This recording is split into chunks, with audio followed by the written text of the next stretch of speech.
Good evening. Thank you for joining us for the School District of the City of Dearborn regular board meeting on Monday, May 8th. We're getting started a little bit late due to a committee meeting that ran over. Apologies for that. At this time, I'd like to call the meeting to order and ask for a roll call. Trustee Barry? Here. Trustee D'Ambrosio? Here. Trustee McDonald? Here. Trustee Mosip? Here. Trustee Petrikov? Here. Trustee Watts here. President Thorpe. Here.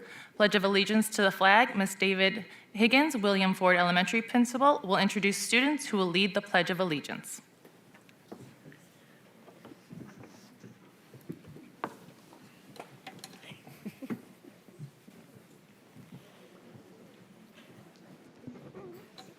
Good evening, President Thorpe, trustees, Dr. Maleko. It's a pleasure to be here tonight representing William Ford. I'm joined by a few of my friends. We have my assistant principal, Ms. Nesreen Najm, and we have fifth grader Bushra Ali. And we have siblings here, first grader Sarah Altuli and her younger sister in preschool in our GSRP program, Amani Alatuli, and second grader Kareem Deeb. So they're going to say the Pledge of Allegiance. I pledge allegiance to the flag of the United States of America and to the republic for which it stands, one nation, under God, indivisible, with liberty and justice for all. Good job. Well done.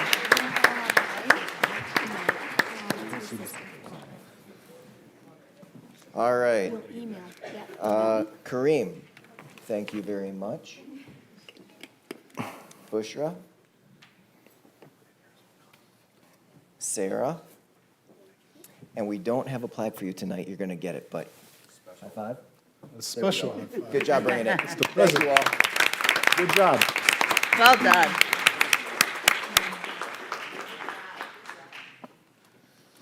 Before we move on with the agenda, I wanted to make a few brief remarks relating to last month's board meeting. There was items coming up about the Open Meetings Act and closed session. So I wanted to let the public know something that I had shared with the board earlier today. This comes from the Michigan Association of School Boards, and it's an overview of the Open Meetings Act. I'm going to focus on when it talks about calling for a closed session and when it is allowed. If we are considering the dismissal, suspension, or disciplining of an employee or student, a closed session is available if it's requested by that employee or student. If we are hearing complaints or charges brought against an employee or school district member, we can go into a closed session if that employee requests it. We can consider a closed session for a periodic personnel evaluation of an employee if he or she requests a closed session. The only person that the board employs is the superintendent. If we are conducting strategy and negotiation sessions connected with a collective bargaining agreement, we can go into a closed session to hear from the parties that the board usually puts in charge of negotiating any contract. There's additional ways that we can go into a closed session that require a 2/3 vote from the board. Those are considering the purchase or lease of a property, consulting with legal counsel regarding pending litigation, reviewing applications for employment or appointment when the applicant requests confidentiality, and considering material exempt from discussion or disclosure by law. Also, if there's security planning to address existing threats or prevent potential threats to the safety of the students or staff, we can go in if there's, again, a 2/3 roll call. We want to make sure that we are following due process correctly, and we want to make sure that the board is fully aware and everyone else is aware of what is in the Open Meetings Act and when we are able to go into closed session. With that, I would ask Trustee Watts for us to go back to the agenda. Superintendent's update, agenda items, retirements. And I'll just kind of go on that because I had about due process.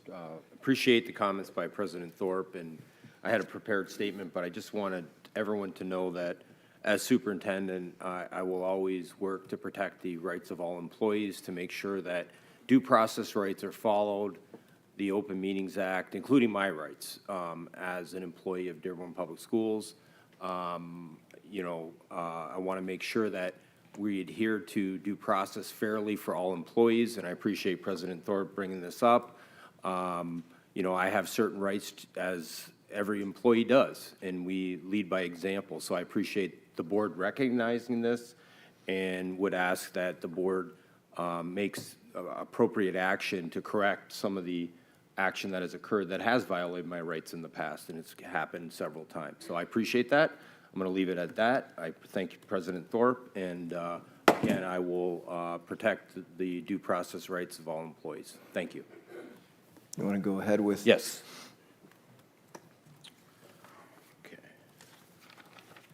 All right, so we're going to start with retirements, and I want to congratulate and thank all of our retirees for their work over many years.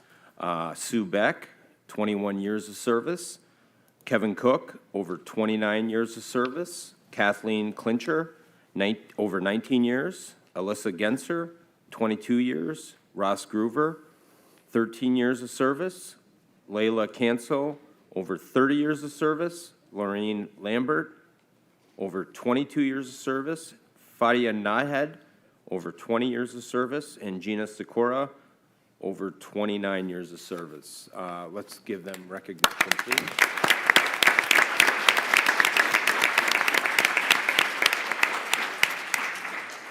Okay, so I'm going to go down my agenda items.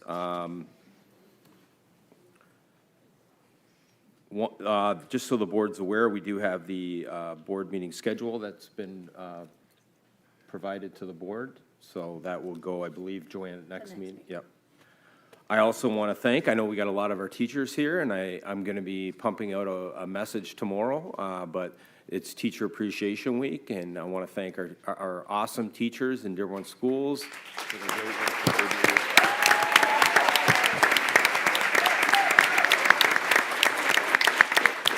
do. And I love they're all wearing red. Wonderful. It is also Mental Health Awareness Month, and I want to thank all of our staff, our social workers, our counselors, our teachers, all of our non-instruction, all the staff that provide support to our students. I know we also have partnerships with Access and LAHC and others, and thank Mr. Asaley, Dr. Rolabazzi Gates, and the entire team that works together whenever we have an issue or crisis. Thank you. I want to, next week is Mother's Day. So happy Mother's Day to all the moms out there. Shout out to my wife, my mother-in-law, and my mother as well. So I wanted to make sure I get that on record. And so happy Mother's Day to all the moms out there. I also want to congratulate the district. We had the MASB Awards that we hosted at Fortson, and I know the executive Director Don Watruba said this was the most beautiful school that he's ever been in the state of Michigan. I know it came about a year ago from Miss Trustee McDonald. We've had many people that worked on this event. It was a fantastic event. Joanne Harris did a lot of work with David Mustonen. We had SFE. I know we had Chef, I think it was Chef Pokery and the students at the Mr. McCloskey from Dearborn High, Liz Myers. We had student leaders. We had performances. It was a wonderful event. So congratulations, kudos to the board, and thank you for taking the lead in hosting this event that we're now the talk of the state in a very positive area. So thank you. I have a few others. I wanted to mention I was at a week and a half ago. Tom Wall received the Distinguished Service Award, State of Michigan, MSBO. Congratulations, Mr. Wall. I know we had many people.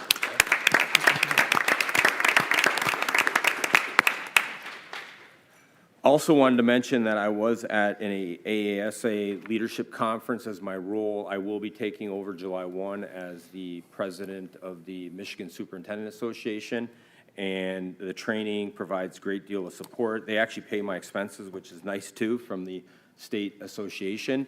But I was able to meet with the head lobbyist from AASA, which is the national association, and we have a link. So as I continue my work there with the state, we'll continue to lobby and to advocate for Dearborn students, for Michigan students. And so it's just a great opportunity for our district. And so I just wanted to mention that as well. And more positive news, the Mayor's Art Award. We were recognized for organizational excellence. I know we had several trustees that were there a couple weeks ago. Ms. Myers and Ms. Durant were there, and just what a wonderful thing. I know at some point in the fall, we've put together a music committee that we've been working with Mr. Taylor and many others, and we're going to have you we're going to have them come before the board in the fall, but just wonderful things going on when you see the great work of the students that are occurring, and I'm always excited when I get to choose that one art piece that will sit in my office all year. So congratulations really to, you know, the entire district for the arts that are just fantastic, and we have such gifted students in this district, so congratulations to our students.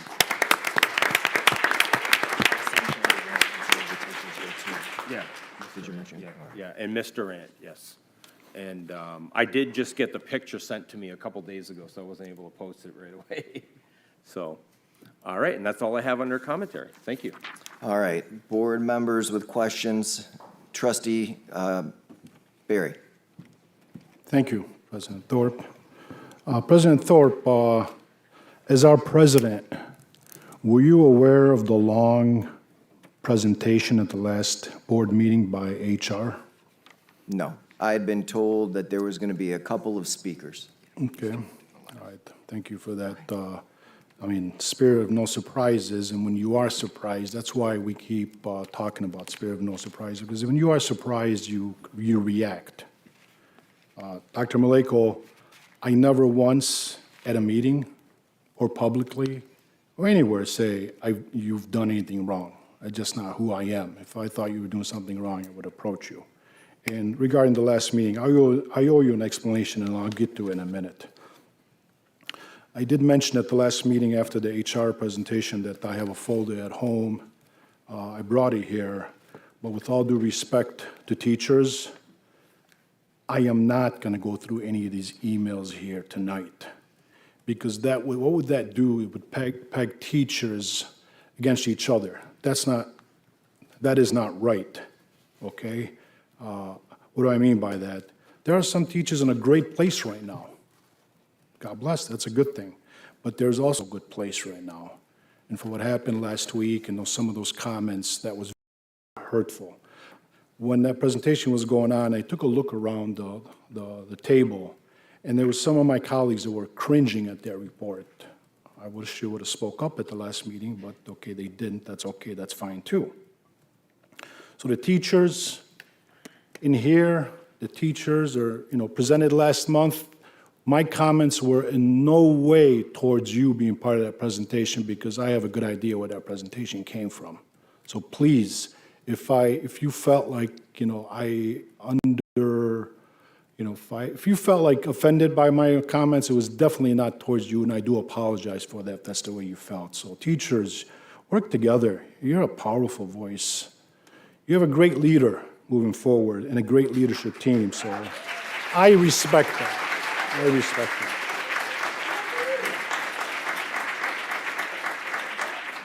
But with like I said, I'm not going to sit here and read. We'll be here.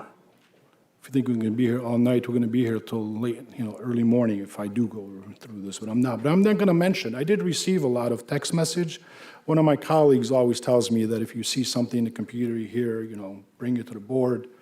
And when she mentioned those comments, I had brought something to the attention of the superintendent way back then, but we don't need to go backwards. But I do want to mention a couple of things. My grandson's soccer game at Crowley Park, and a young lady walked up and he said, "Hello, Mr. Berry." And I looked, I don't know her. Later on, my son came in, and I was talking to my son. At that point, she felt comfortable coming to me, and she said, "Mr. Berry, I want to thank you." I said, "Okay, thank me for what, please?" She said, "For what you said the other night at the board meeting." I said, "Okay, what do you mean by that?" Here's a teacher, a young teacher that was just on the fence of leaving Dearborn Public Schools. She did mention Southgate, and she did mention Livonia. But she felt that she's in a good place right now moving forward, because she feels like there's some kind of change happening right now. There's also a retired teacher that was just not happy, and she ended up retiring a lot sooner than she wanted to. I ran into her at the Kroger on Michigan Avenue Outer Drive. And her comments to me was that if she felt that things were different, she would come back and give 5 years of her life because Dearborn Public Schools did so much to her. To those two teachers and to all teachers out there, no, you don't have to thank me, thank you. The last meeting, there was this report that I mentioned. There was 3 of us that had that report probably for close to 6 months. And I don't expect an answer from my colleagues here, but, former President McDonald and, President Thorpe, was there a reason that we held that report back and didn't share it with the rest of the board or Mr., Dr. Maleko? So how did we get to that report? Working with former President McDonald, I at first, and we reached out to MASB Legal. And they gave me clear instructions on what to do, which I followed those instructions. I worked with an attorney, forwarded a lot of information to that attorney, and throughout the whole process, I kept former President McDonald up to date, step by step. So, Dr. Maleko, if you were not updated on that report, that's not on me. That's not on me. I was surprised at the last board meeting with what's happened. I was very upset because I know there are some teachers out there that are hurting. There are some teachers that not in a good place. And for what we did last time, it was it did bother me that much where I kind of reacted. So, with that being said, after that night, President Thorpe shared that report with the rest of our colleagues and also with, I believe, Dr. Maleko. And like before, I've experienced it. There was some information that was leaked out there. It was 2 different community members that reached out to me, wanting to get me together with another employee to call peace. Just for the record, I don't know if that employee is here because he was included on one of the messages. To that employee, I say, I respect you. It's not personal, but when the superintendent brings us an appointment, we pretty much approve it unless there's reasons not to. And the only person that we can evaluate on employee performances is our one-on-one employee, and we already covered that. Again, I have no personal agenda against any employees whatsoever. And for somebody in the community to call me, wants to sit me down for a breakfast or lunch with another employee, first of all, we just learned that that's not appropriate for community members to be sitting down with employees and talking about their records and what have you. And I do have a couple, well, it's kind of lengthy. The only thing I ask, and I ask very nicely, is don't interrupt me. I did give President Thorpe a kind of heads up that I'm going to be referring a little story to President D'Ambrosio. Real quick then, before you start, I think you've been going for about 10 minutes. If you can try to shorten I don't it. think it's anywhere where there's a limit on what I can say and what I can't say. There's a time limit on my comments. I'm meaning that there's board member commentary later on. This is the appropriate time to make these comments. Okay, so I did give the heads up to Pat. I'll give you a couple minutes, and then we're going to want to keep moving. Jim, let's not do this.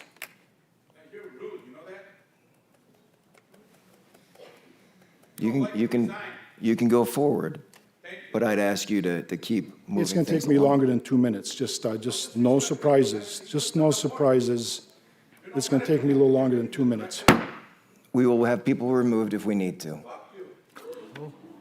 If we've got police here, let's please have him removed. You guys ain't gonna be touching me. You can talk to disrespect a guy like that? Tell him in 3 minutes? What's your problem, man? Yeah, let's have the police remove this participant. Ain't nobody touching me. Ain't nobody touching me. Ain't nobody touching me. Disrespecting the man. I'm never not disrespecting. I'm not disrespecting. No, I'm not even. Nobody's gonna touch me. I'm not going nowhere. I'm not leaving nowhere.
No, you're being disrespectful to the guy.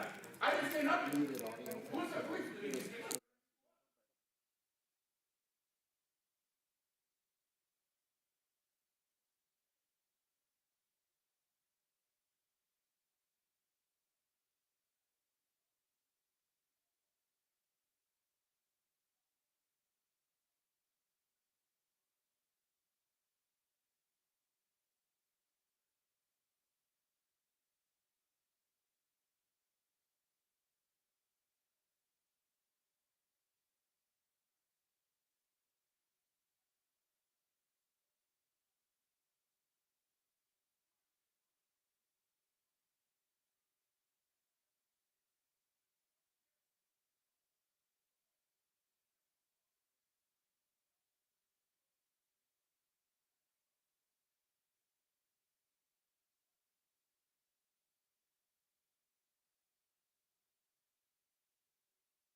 Several students in the audience. Apology to the students for the profanities. At this point, I would ask us to resume. Trustee Barry, go on. Thank you, President Thorpe. Pat, this is a tale of two terms. I served one term from 2010 to 2014, a 5-year term, and I served another one from 2016 to 2022, a 6-year term. You're going to help me make some decisions here tonight. I didn't want to get into the blue, but I just might get up and hand this over to Trustee Thorpe, President Thorpe, and we'll go from there. You don't have to say anything, but I will read your face, but I just wanted to have a conversation with you. It took a long time for me to get to the point where I'm at. Most of the people at this table have had some deep conversations, about a lot of things, okay? The first, and John, I hope you're watching, 2010 to 2014, we collectively as a board knew we were the boss, okay? Our bosses were the voters, the taxpayers, the parents in this community that we serve. They elected us to serve here, okay? In my first term at Woodworth, and please nobody interrupt me because this is very difficult for me.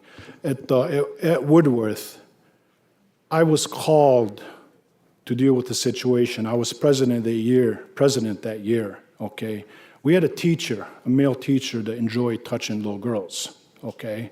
And I reached out, talked to the mom. First it was alleged, but when I talked to the mom and I talked to the administrator of that building, I was told, not this phone, I was told point blank by that administrator that, yes, I'm aware of what the situation is, but I can't do anything about it because he's one of the protected ones.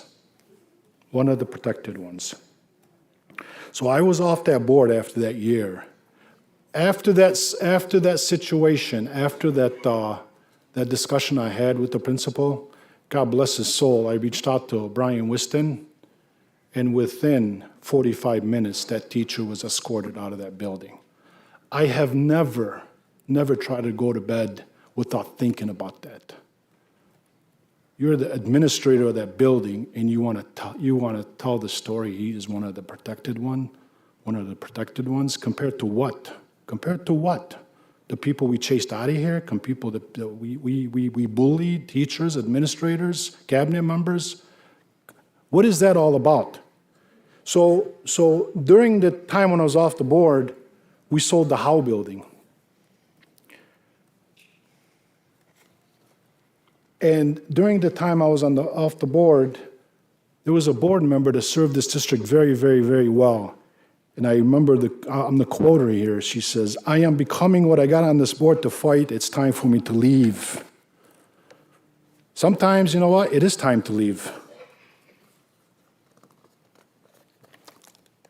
And I hope I'm speaking slow enough. I forgot her name. When I got on this board in 2017, I started asking questions about the Howe property.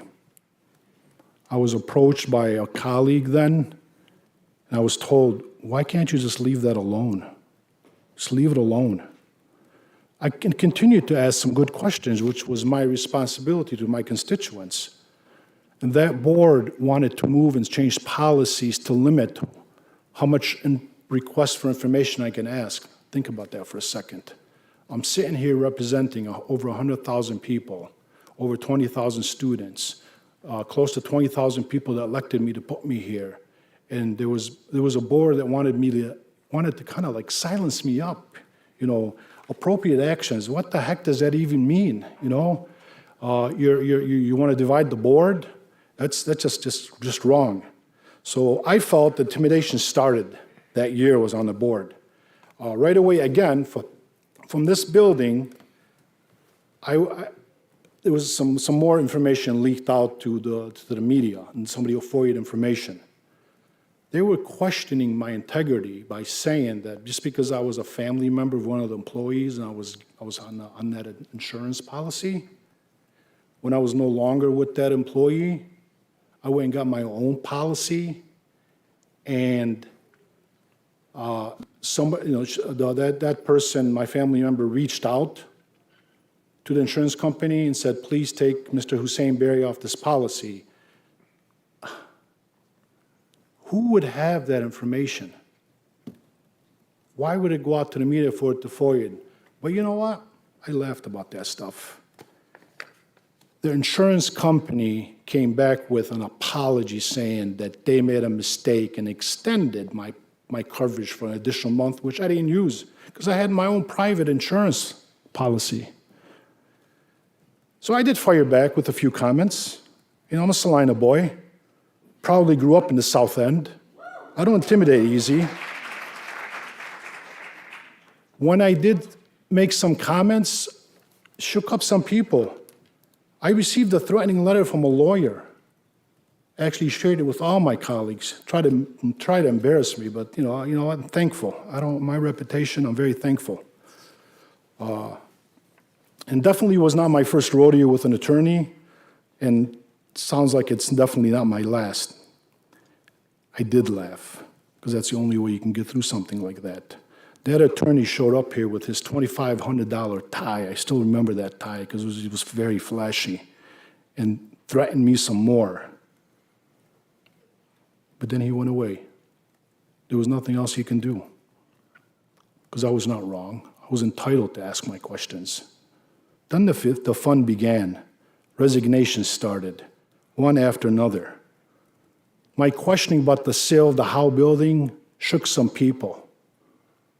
And that's not a bad thing for the taxpayers, the owners of these buildings in this community. The appointment process started.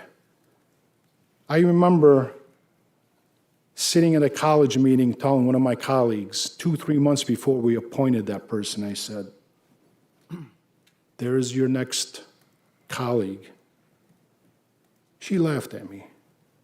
And sure enough, fast forward, we know what happened. Most of us did.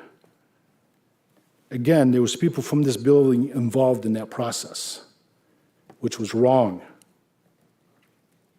Trustee Barry, how much more time? do I you got think? about probably 6, 7 minutes. Try to keep moving And I on. might not be here for comments, so let me finish, please.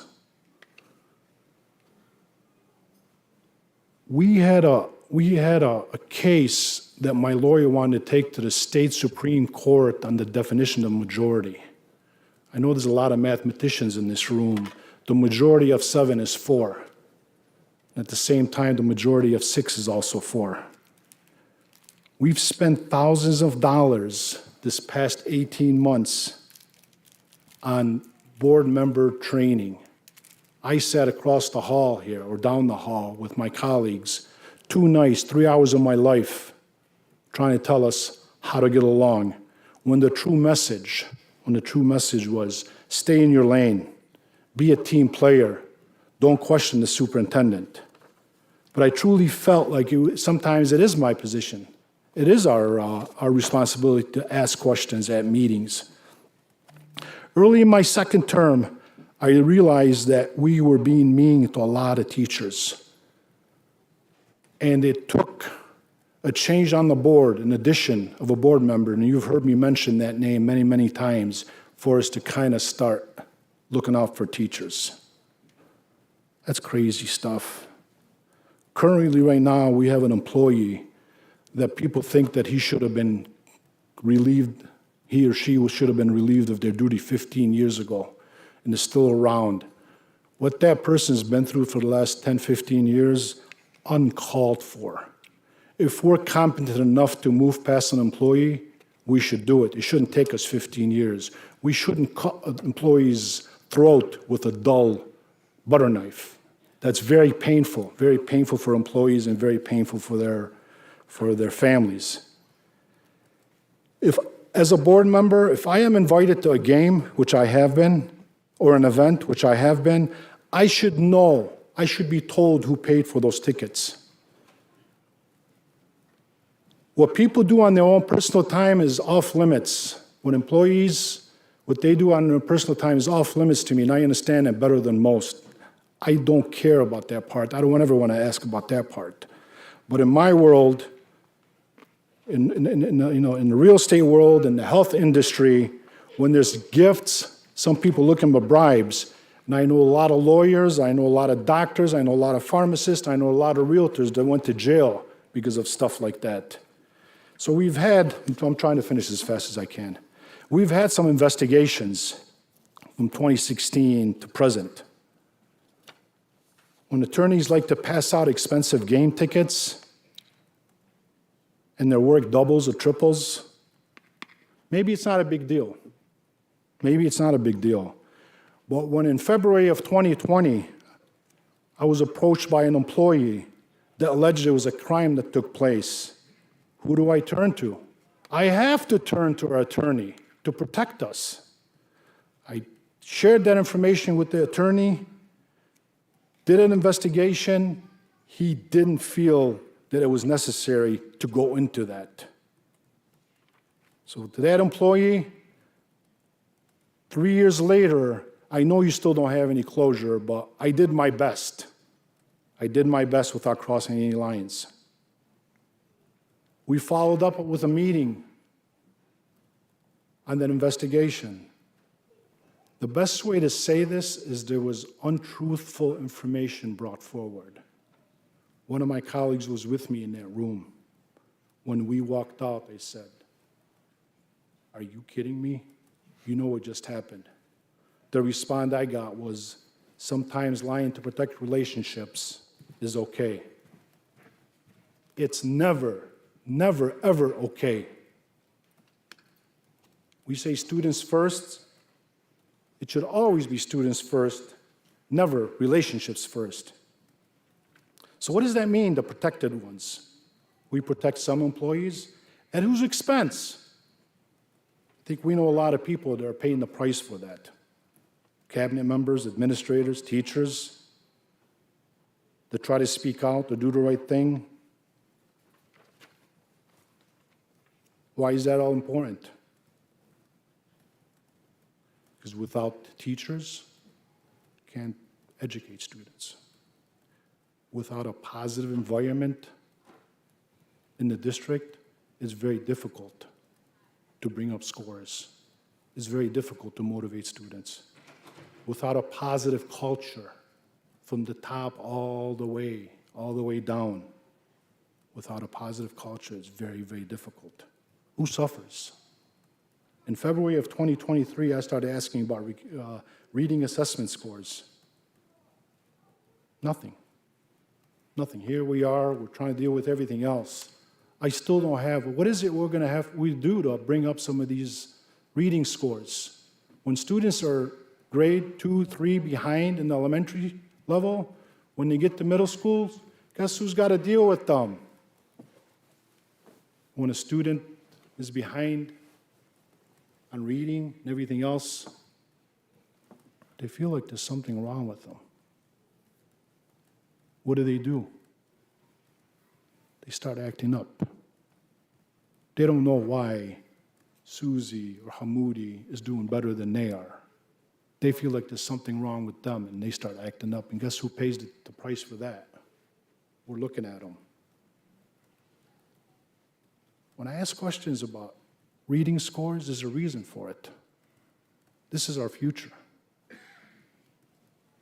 If we're not educating our future, if we're not teaching them to read and write, and we'll get to the arithmetic later on.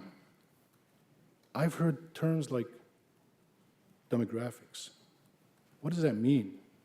Are we saying that some students are too poor to learn or too brown to learn? What does that mean? How can we sit here and hear that? I also heard from some educators is don't pay too much attention to the assessment scores. But a few years ago, I was sitting in a college class with two students that are related to each other, like very closely related to each other, one from Sterling Heights and one from Dearborn. And it was so obvious that one was behind. This is my community, this is our community. And if we don't look out for this district, without mentioning any names of any other districts, what's the difference? What's the difference when a client, the reason I'm picking on you, Patrick D'Ambrosio, is because you come from the same world I come from. When it comes to home values, when it comes to services in the city, when it comes to when a parent is going to decide what district they're going to move into, they do look into the assessment scores. Assessment scores were brought to me by a client, showed me Dearborn compared to other places.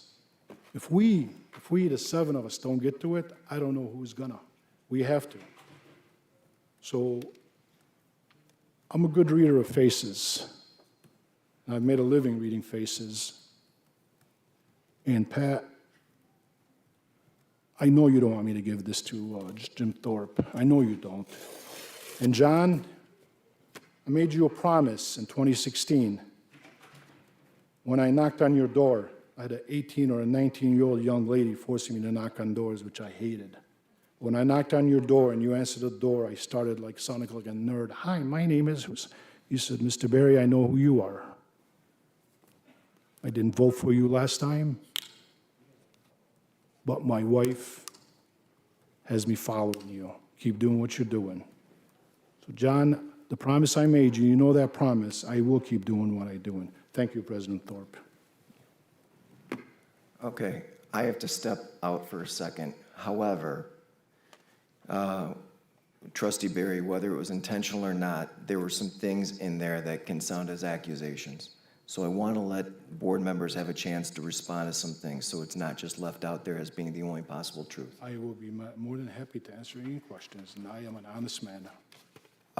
One thing that you said at the beginning was about reports that were shared with the board. The second report, and I believe there was 2, does that sound right to you? I'm talking about the report. Can I say her name, the attorney's name? If it's the, yeah. A few things were mentioned. Number one, and then this was a question that I had for those who are watching. With this agenda, I think it's best for, if we have board commentary, which this was, that we save it during board commentary. I have struggled with that as well as to when is the best time to ask questions? Is it during board commentary? Is it during board request for information? And I would ask that we do that towards the end, only because I'm seeing that we have a full room full of students, and we have a lot of blue cards that are associated with teachers that have to get up very early in the morning. So I would say that in the future, if we can keep that during board commentary, just so that we're respectful of your time, number one. Number two, there was an innuendo in there about reading our faces or cringing. I have a voice. I can speak for myself, but thank you. And I would say that if I'm cringing, I will use my voice and I will say whatever I feel. So I can speak for myself. But I think when we're talking about modeling behavior, we need to start with ourselves. And we did have a presentation last board meeting, where we did have staff members come up. And I was shocked by the level in which they were spoken to. So I think we need to take a minute, and sometimes it does get emotional up here, but take a minute and think, how is this going to come across to those students that we have in the audience? Obviously, earlier we had something that we had an outburst, and when I'm looking out of the crowd, I see that we have our students there. So I think we need to take a minute and say, is this the best way to address it? And thirdly, I think part of this, you have a folder, and again, I struggle with this as well. When I receive the information, what do I do with it? So I had a parent say that they had an issue at the school. It's not my responsibility necessarily to take action, but my responsibility is the information that I hold that says, number one, make your teacher aware of it. Perhaps that teacher has no idea that that student is being bullied. If you don't get the results, take it to the principal. And so I try to make sure that I'm being diligent about that. But if we don't have that information, Trustee Barry, that you have in your hand, and if you don't share that with the entire board, I don't know what you're talking about. So last time when you had this legal opinion, I was caught off guard because I didn't have it. So if my face was like that, it was because later on, I then reached out to the president and said, what is this legal opinion that is being mentioned? So I would ask that if you do receive any information, and I say this to all board members, please share it with the rest of us, because in the public, when we are asked these, if I don't have that information, then I can't do anything with it. So Trustee Barry, I would ask that when you come to a board meeting, if you have that information, please share it with us. Because all of us who are here, the 6 of us, don't have that information, and we're going with incomplete data. And we know as teachers how much we love our data. So with that, I would ask, sorry, I'm being asked to slow down, that you share that, because a lot of this stuff I don't have privy or an understanding or the historic intrinsic knowledge to say. So I would request that. Yeah, no, thank you, thank you. I completely agree with you. When you have information, you should share it. But when an attorney shares a report of an investigation with our president, it's up to the president to do something with it. Correct, but you knew that you had it in your hand and you were going to present it I've had at it the in my hand board. for 6 months. I've had it in my folder. I've had it in my bag for 6 months. But last month when you had it, Yeah, you knew you were going to discuss it, but you didn't tell the rest of us. absolutely not. I didn't have it. Absolutely not. You didn't tell me. No, you're saying that I knew I was going to discuss it. I reacted. You and I, and we're talking at the college policy committee, that it's probably a good idea that the first thing we do, and most school boards do this, is to approve the agenda and make any amendments. Last meeting, I sat through like almost 28 minutes of a report that was not on my agenda, and I was caught by surprise, and at that point, I reacted and I asked some questions. So I agree with you. That report should have been shared with everybody right away. I gave an opportunity to my 2 colleagues. They had a copy that served as president former president and president to do something with it. That was not on me. That's legal. That's legal. And the other thing, when I was saying cringe, I swear to God, I wasn't referring to you. Oh, no, I was I'm- not. I would I hope did- you would I know did- that I yeah, would I hope that you did- would know that I would be able I to did speak look for myself. around, and there were some people like, what's going on here? I don't, maybe they were cringing because they had to use the bathroom or something. I don't know, but it was wrong. It was wrong. We have an agenda here. And just so we're on the same page, the president and the superintendent work together to put the agenda together, and then they share it with the board, then they share it with the public. That's the way it's always been. Why this year? Why this year so many changes? I'm sick and tired of people at the MASB telling me what to do or what not to do. I go to a seminar in Southfield, and the presentation was, stay in your lane. Your superintendent is always right. He's right a lot of times. He's done some great things. For somebody to be conditioning that to me, you tell a dog that you're human, eventually that dog will stand up on 2 feet, start walking. Nobody's going to tell me when to ask questions, when not to ask questions, and I don't intimidate easy. You know what? If I cross some lines, which I have, I'm man enough to step up and say, hey, maybe I shouldn't have done it that way. But Trustee Barry, nobody's saying you can't ask questions. We're just Oh, saying no, the way that. trustee, the way to- hold go on, ahead, let me finish, I'm sorry. I Nobody's saying said- that you can't ask questions. Yeah. But I think it's when do you ask questions and what's the best process for asking those questions? That's all. So I am always asking questions. So, Yes, and I appreciate your questions. But what I was referring to back in 2017, 2018, when my colleagues, I like to call that before Irene, before I came on the board. So I'm going to say, like, for that instance, when you bring that up, I that was board, telling we're my new. good friend here, I was telling my good friend, it took a long time for get to the position I'm in. It took me a long time. When I have 4 or 5 of my colleagues tell me, you cannot request information because it's taken a lot of toll on the administration. They're spending too much time answering your questions. From now on, unless we have a quorum that wants that information, we shouldn't ask that. Okay, so I'm like, okay, what am I doing wrong here? But then there was another board member that came on board, and he reminded me of a 20-year-old younger version of me, and he started asking questions. We all know how that worked out in January. Well, I think we have to also, like, again, you're referring to things that we weren't on the board for. Again, So I have. I gave my good friend, I can say Patrick, Trustee D'Ambrosio, the heads up that I wasn't telling him a story because he's wondering, am I okay? Nobody else asked me to see if I'm okay. Maybe the way I acted last meeting, maybe there was something wrong with me. Maybe I'm going through some things myself. Somebody should have checked with me. Nobody did. My good friend said, hey, and I said, I'm going to share a story with you. I'm going to tell him, it took a long time for me to get to where I'm at. This district is a great district. We are Dearborn. Nobody leaves Dearborn to go someplace else because it's closer to home. People come to this district from all over the world. We hired employees over Skype interviews, and they're doing a terrific job. People want to be part of this district. So when somebody tells me people leave because of a 10-minute, just unheard of. I can't believe that.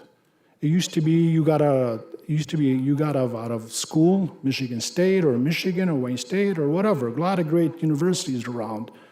Your first resume went to Dearborn Public Schools. I want to get back to those days.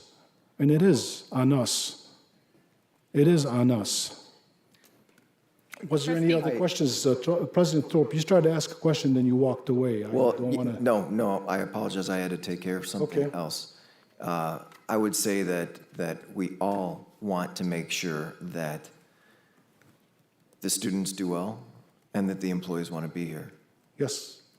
We share the same goals. It's how we achieve the goals and make sure that we're moving forward and not appearing to always be infighting on things.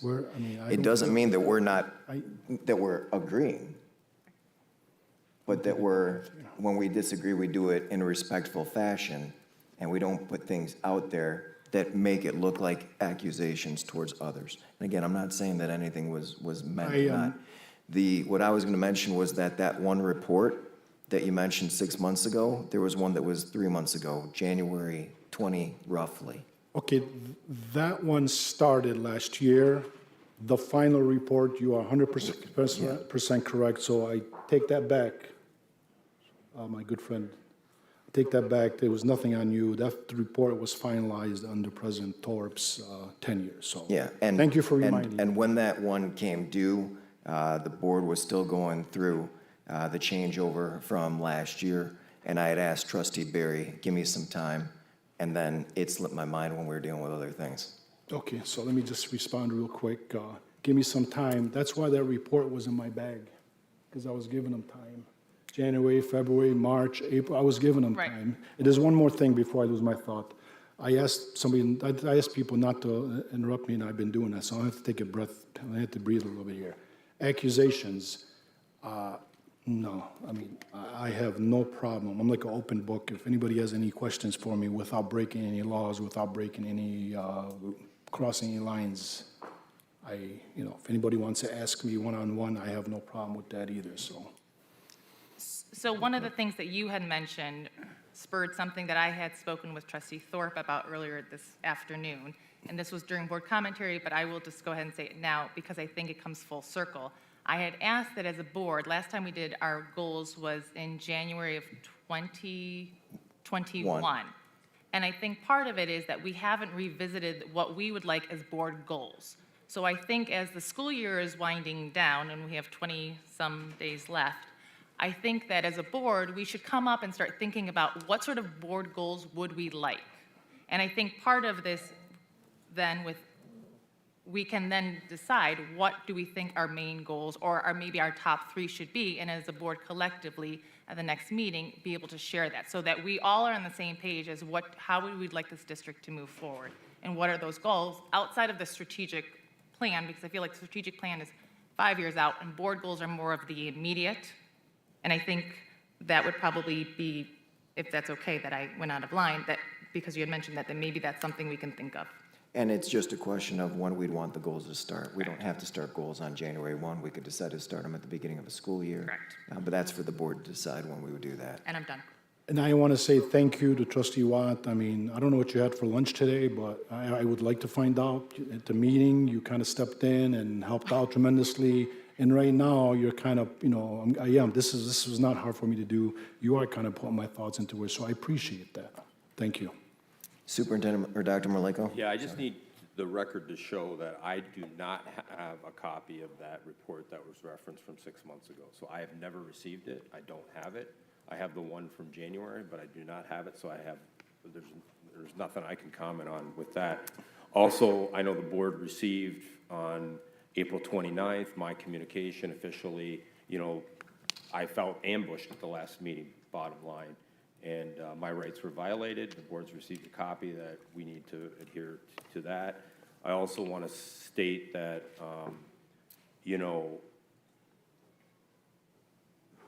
we understand we need to improve. We know everything's not perfect. We have teachers here right now, we're in negotiations, we need to improve. We get it. And that's how I opened with the last time. My commentary, I do add things to my commentary. It's my commentary, it's superintendent commentary. It's not the formal report. And I think we should celebrate the fact that we had some teachers that wanted to come up and give their testimonials. We understand that not everyone's experience is the same, but we did have some that were excited to come and share in a positive manner. Why not share that and celebrate it at a board meeting and say, look, these great employees that we all have and we see here, and they're doing great work for our students. That's what I do each and every day when I go to the schools, when I see the teachers doing great things for our students. We came out of the pandemic thanks to the teachers here, and I'm going to applaud you all right now, and all our staff. But when our staff wants to come up and share a positive story, we should celebrate it, because this is Dearborn Public Schools. And again, we also understand that we need to improve, and we recognize that. But I've been in this district now, I'm going on almost 28 years. I love this district. This district is the heart and soul. My record's been impeccable, but I work with everybody. I work with the unions, the teachers, everyone. And I want everyone to know that that impression that there was something wrong last time is not accurate, and it didn't happen because I have a unblemished record in my file, never any wrongdoing. And I need to point that out because that impression was given at the last meeting when I felt ambushed. Having said that, I want to move forward in a positive manner. I want to get behind it, and I hope we all, as board trustees, can put it behind us, the superintendent, and we can work together to do what's right for our students and try to do that in a positive manner. Thank you. Thank you. I want to respond, unless Mary wants to go first. Well, just a couple points I want to make. One, we have an agenda for a reason, and we follow that agenda for a reason. It's like traffic rules. It's an expectation of how we are going to move forward through the meeting. And we get the agenda early enough on to ask questions if we have some issues with it. The superintendent does have a section on there that says other. We don't know what other is going to be, and he has that right to use his other as he sees fit. Otherwise, we can take that away if we so choose, I would assume. The other thing is that if we don't adhere to the agenda as it is laid out and leave board commentary for where board commentary is and board questions for where board questions are, and we start to lose track of the time frame that the agenda lays out, so that we have people in the room with an expectation that they are going to be able to come up and speak at a certain time, either a presentation or whatever, and we sidetrack away from the agenda, it's violating the organization of the meeting. So we need to be sure that we respect the agenda as it is placed. And when somebody calls out point of order, that should be at commentary or question period. I think that we should all respect that and move back to focusing on the agenda as it is laid out. The other thing, just as an aside, is that we continue to have board retreats where we talk about no surprises. It's a big thing. It's a big thing all the time, because when we're surprised, and there were several of us at the last board meeting who were very surprised by you holding up a file saying you had something, and we were like, we didn't know what you had and what you were talking about, and you included only 2 other board members. And it caught us completely off guard. We don't want surprises. And if you go back and revisit any of the minutes in past meetings, you'll see that most of the time, even though there's an innuendo that you were surprised, there usually isn't if you go back and revisit past minutes. And so speaking on the one thing, you were talking about that none of the other board members know, because it's in our bylaws now. We went and, when you were on the board and I was back on the board again, you're referring to something some of the other board members did, and they amended the bylaw about requesting information.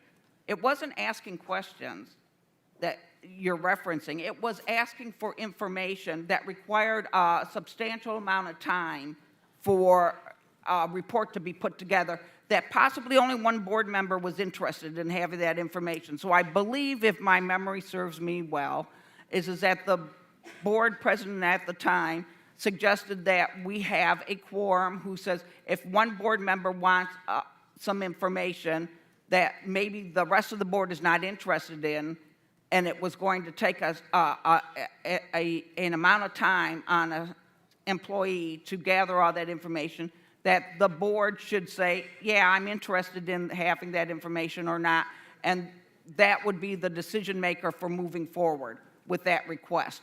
And that is in our bylaws currently. If we want to go back and revisit that and amend it, we haven't actually exercised that right in I don't know how long. Generally speaking, you can ask for information and it's going to go through, even if 7 of us, have difference of opinions of whether they're going to use that information. And we didn't have board briefs back then like we do now, which really helps to ask those questions as well. So that's just a reminder for those board members who aren't aware of it, of why that conversation was had back then.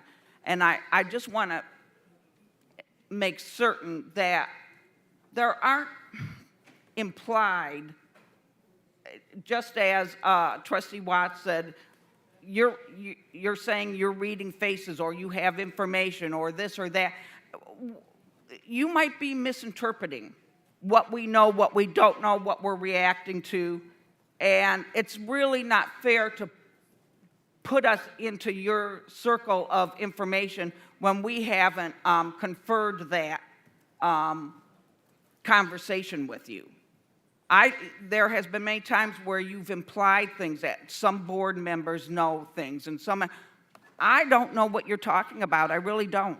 I don't have that information before me. I'm not certain what you're referring to.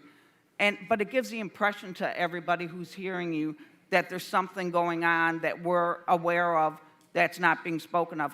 I really don't know what you're talking about a lot of the time. Because you don't relay all of the information. You only relay parts of it. And so I don't know what you're referencing. So just to be fair to all of us, that there's no surprises, I'd like to make sure that we respect the time here and not use it to present a picture that might not be a full reflection of every board member's place at the table. Real quick. I'm sorry, Trustee Barry. So part of the information that only if one board member asked questions, it was one board member that asked the questions about what are the graduation rates for our district. It was one board member that brought it up to us that we want bilingual, if one board member thinks they have a good idea and they ask for that information and everybody gets educated on it and it serves us better, I say, why not? Surprises? I'm a tie surprises, just surprises and agenda. I completely respect the agenda. I do. But when I was here, and under other, usually if there's like some news from the state or news from the federal government about something happening, whatever, that's what usually falls under other. But to have a 28-minute presentation, it should have been discussed with the chair.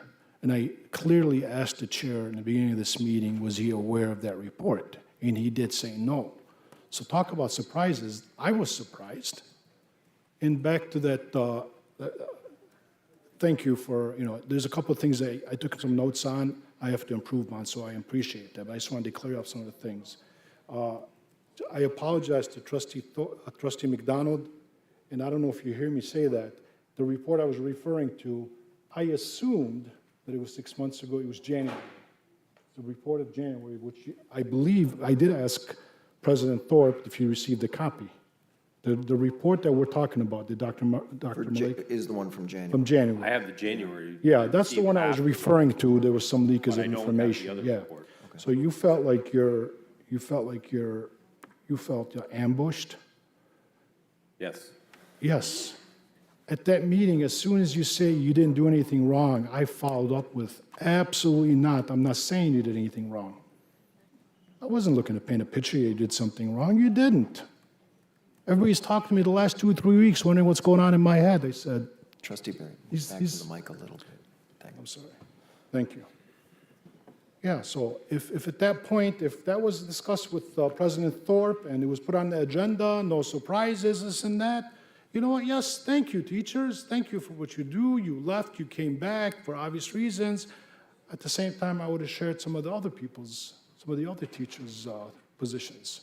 So I kind of felt, I'm not going to felt like I didn't feel ambushed. I was surprised that it happened.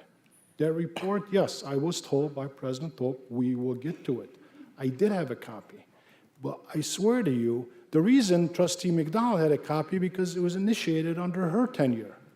The final report went to Trustee Thorpe. It's not something that I had and shared with Trustee McDonald or President Thorpe. It was emailed to President Thorpe. I was copied on it, so was Trustee McDonald. So I didn't have it and didn't share with you, didn't share with everybody else. It wasn't on me to do that. I knew eventually we were going to get to it. And we did. Not the way I would have liked it, but it just happened. Any other questions for me from my colleagues? It's not a question, I just want to make a couple of points. As we all know, 10 people can look at something or read something, and they all have a different perspective depending on what their experiences are. And so whatever you believe to be true might not necessarily be what I see or believe to be true. So it's hard to say that because I saw this and I believe this, that we should all be on the same page and accept it. So I just wanted to make that point. And as far as MASB training, I get a lot out of the training. And I don't think they're sitting there saying, you stay in your lane and you stay in their lane. There are specific roles for us to play.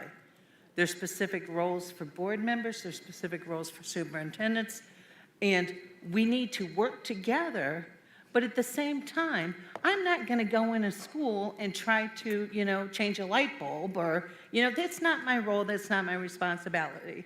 If I have questions, if I have concerns, there's appropriate ways to do that too.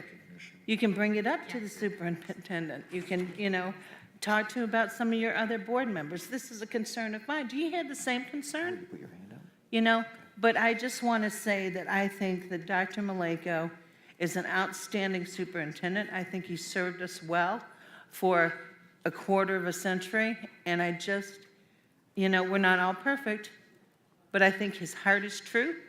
I think he cares about students first, and he does put them first. And I do not question his integrity. Trustee Watts? I would ask that all our board members, with respect to everyone's time, that we change the agenda so that I already see our students have left.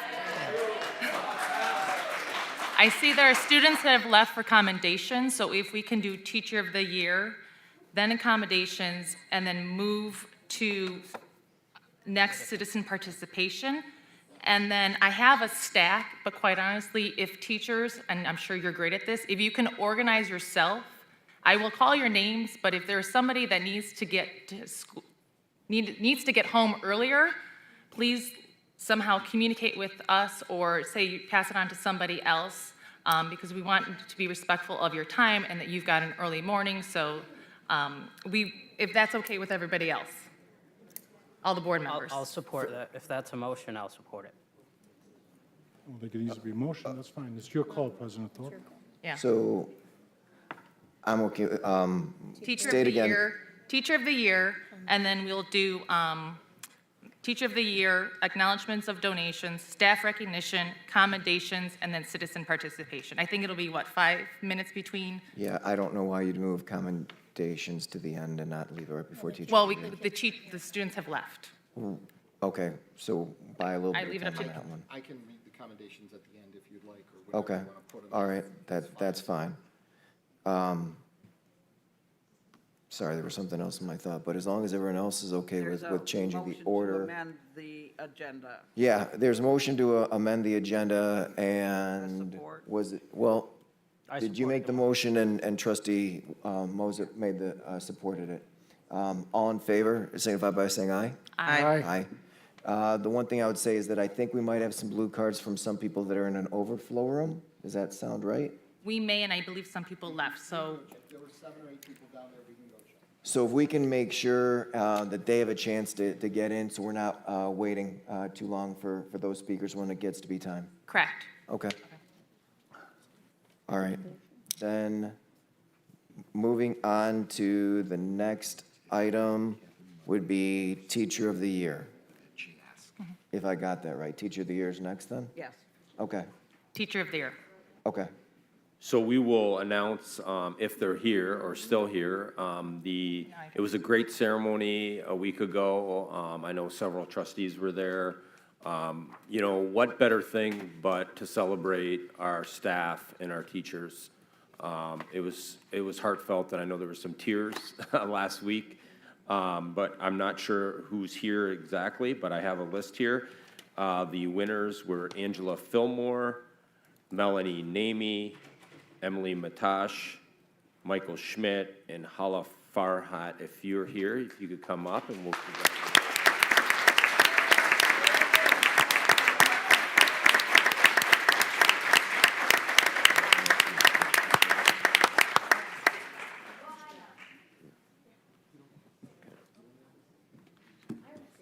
Yep.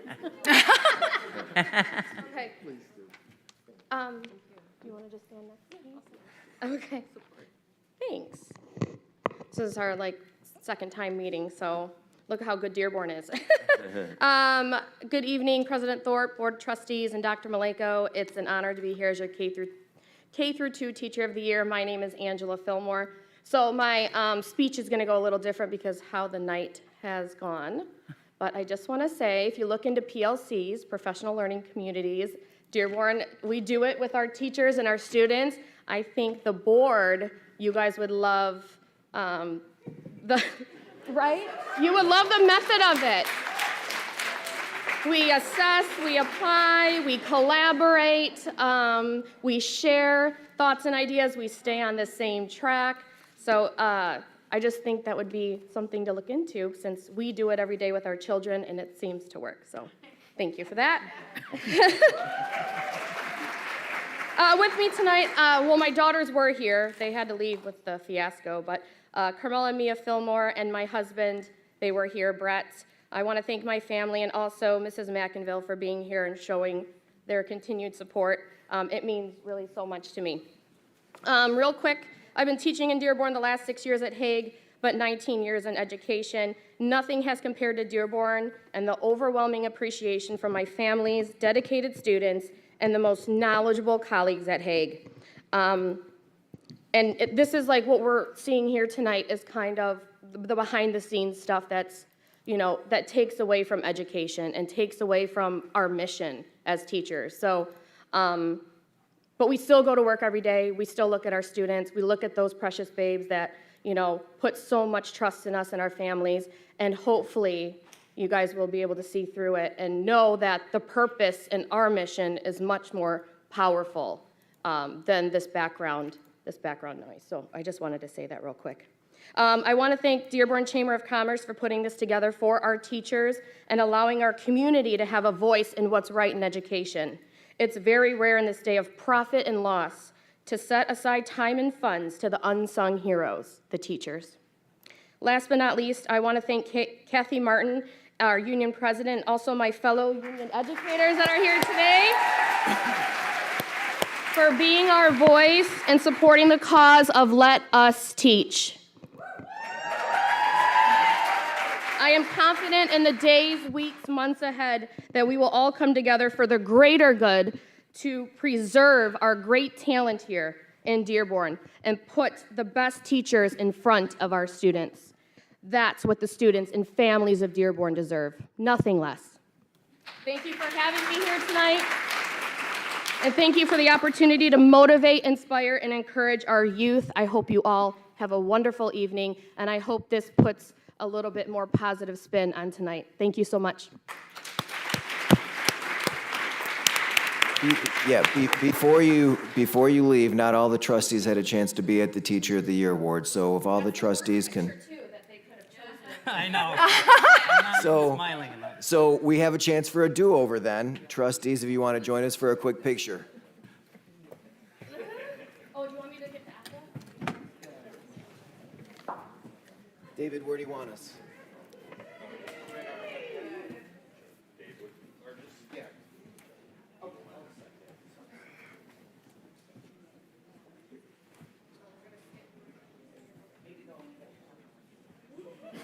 Maybe I'll look at the camera this time.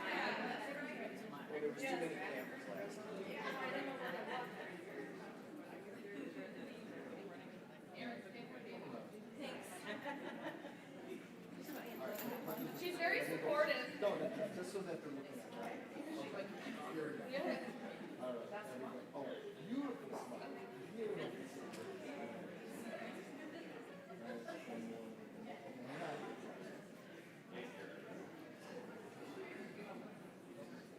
Hold on, you guys gotta look at the camera.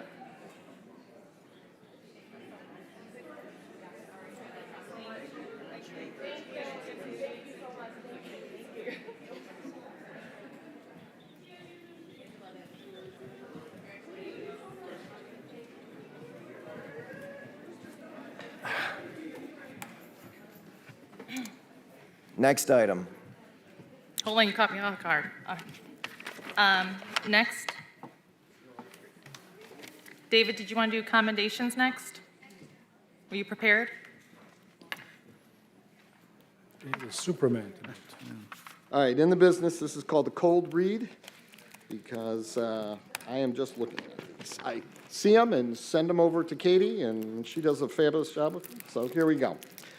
Commendations to Fatmi Faraj, Executive Director of Student Achievement, and Hilda Irani, Director of Assessment, Research, and Evaluation, who are invited to present at a virtual conference session on Dearborn School's Continuous Improvement Plan within the MyKIP platform. The event was attended for district and school leaders responsible for continuous improvement and accountability. MyKIP is the state's continuous improvement accountability system. Commendations to district staff involved in planning for the district to host the annual Michigan Association of School Board Award Ceremony sponsored by Wayne County Association Mr. of Mustonen. School Boards. You're being asked to slow down for the interpreters. Gotcha. Thanks. The event was held at Fortson High School on April 27th. Commendations to the following staff members for their efforts to ensure the event was a success: Mary Nagel, the BOS, Joe Coulter, grounds, Todd McStein, engineer, and custodians Jennifer Cruz, Mark Badaluca, Rick Neems, Linda Hamoud, Tyler Saba, Mohammed Berry, Peter Clore, Mark Kilzalofis, Nick Rolick, and commendations as well to the following Fortson students who gave tours of the school to guests attending the event: Amira Abu Mood, Adam Abdul Jabba, Ayad Bazon, Gasson Shahote, and Riona Shami. Commendations to the 195 students, and I'm not going to read all those names, invited to Superintendent's Honors Night this week. Invited students are those graduating this spring who had a 4.0 or higher cumulative GPA at the end of last semester. These students represent the top 12% of this year's graduating class. Commendations to Dearborn High students who successfully competed at the MSVMA State Solo and Ensemble Festival on April 15th in Jackson and earned a first or second division ranking at the state level. Earning a first division in solo performances were several students from Dearborn High, and they all received perfect scores. All those names will be added to the permanent record here in the board meetings. Commendations as well to the DHS Women's Ensemble, who earned a first division rating at the State Choral Festival at Albion College last week. Commendations for their accompanist, Sarah Jakubiak, and their director and teacher, Jennifer Pogowski. Commendations to Dearborn High students who helped produce the monthly Pioneer Press for their success in the annual Michigan Interscholastic Press Association Awards Contest. The Pioneer Press took home 13 individual awards, including 5 first-place awards, 2 second-place awards, 3 third-place awards, and 3 honorable mentions. Commendations to 16 Etzel Ford High senior students who volunteered to assist with kindergarten roundup at 3 feeder elementary schools: Long, Nollen, and Salina. The students spent time playing games with the young incoming students and assisting staff and parents. This was a great opportunity for seniors to give back to schools they had attended for elementary school. Thank you to staff member Summer L. Mubarak for organizing the event, or organizing the students to attend. Commendations to members of the Dearborn High School Orphans Overseas Foundation and Bryant Middle School's National Junior Honor Society. The groups partnered and held a bake sale in April to support the earthquake victims in Syria and Turkey. Students at both schools raised more than $400. This money was donated to the International Federation of Red Cross and Red Crescent Societies and Doctors Without Borders. Commendations to Henry Ford Elementary GSRP teacher Jennifer Soratini and Renee Reed. The pair co-presented at the My AEYC Annual Early Childhood Conference on April 22nd in Grand Rapids. They presented 2 sessions, one on knowledge of self and others, going beyond paper and pencil staff portraits, and the other was pairing picture books with STEAM. Thank you very much. Commendations to all of those. One thing, Mr. Mustonen, since the students were not able to stay with us, please thank them for being in attendance. Trustee Petlicoff? I just wanted to give a shout out to one of the students that was mentioned on here. Gus Shohady was my tour guide at Fortson for the MASB, and he had a tough group because he also had a Wayne Risa board member who happened to have been a Fortson teacher for, I think, more than 30 years, Jim Petrie.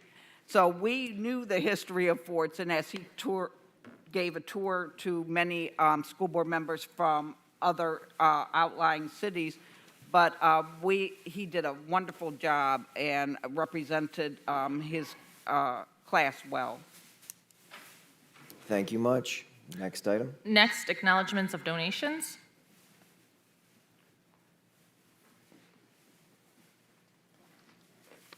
Good evening. Okay. A donation of $457.76 has been offered to Howard Elementary School by the Dearborn Ed Foundation to be used for hands-on building sets. A donation of $1,312.50 has been offered to Dearborn High School by the Dearborn Ed Foundation to be used for MIPA Journalism Workshop. A donation of $300.95 has been offered to Duval, Howard, and Snow Elementary Schools by the Dearborn Ed Foundation to be used for speech and language materials for special education and social emotional learning. A donation of $1,500 has been offered to Laurie School by the Dearborn Ed Foundation to be used for 3D printers. A donation of $150 has been offered to Miller Elementary School by the Dearborn Ed Foundation to be used for Legos. Donation of $508 has been offered to Salina Intermediate School by the Dearborn Education Foundation for robotics. A donation of $3,500 has been offered to Dearborn Public Schools by the Dearborn Ed Foundation in partnership with La Fontaine to be used for driver's education. A donation of $3,500 has been offered to Dearborn Public Schools by the Dearborn Ed Foundation in partnership with UAW Local 600 to be used for driver's education.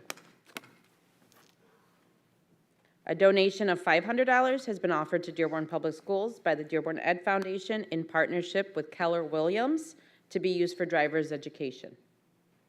A donation of food has been offered to Etzel Ford High School by Pizza Kitchen to be used for the seniors' dinner. A donation of food has been offered to Etzel Ford High School by Ricky Sub Shop, by Alano's Pizza and Subs, by Baba's Grill, by Iceberg, by Wing Fellas, by LA Bistro, by Biblos Banquet Center, and also by Rafiq's Falafel, all to be used for the senior dinner. Thank you. Thank you very much. Okay, Trustee Watts had to step away. Remind me from that order, were we going to move to citizen participation at this point? So Okay. we're not. We'll do approval of minutes after citizen participation. It's right there. So I will mention I'll bring up the first card for Kathy Martin.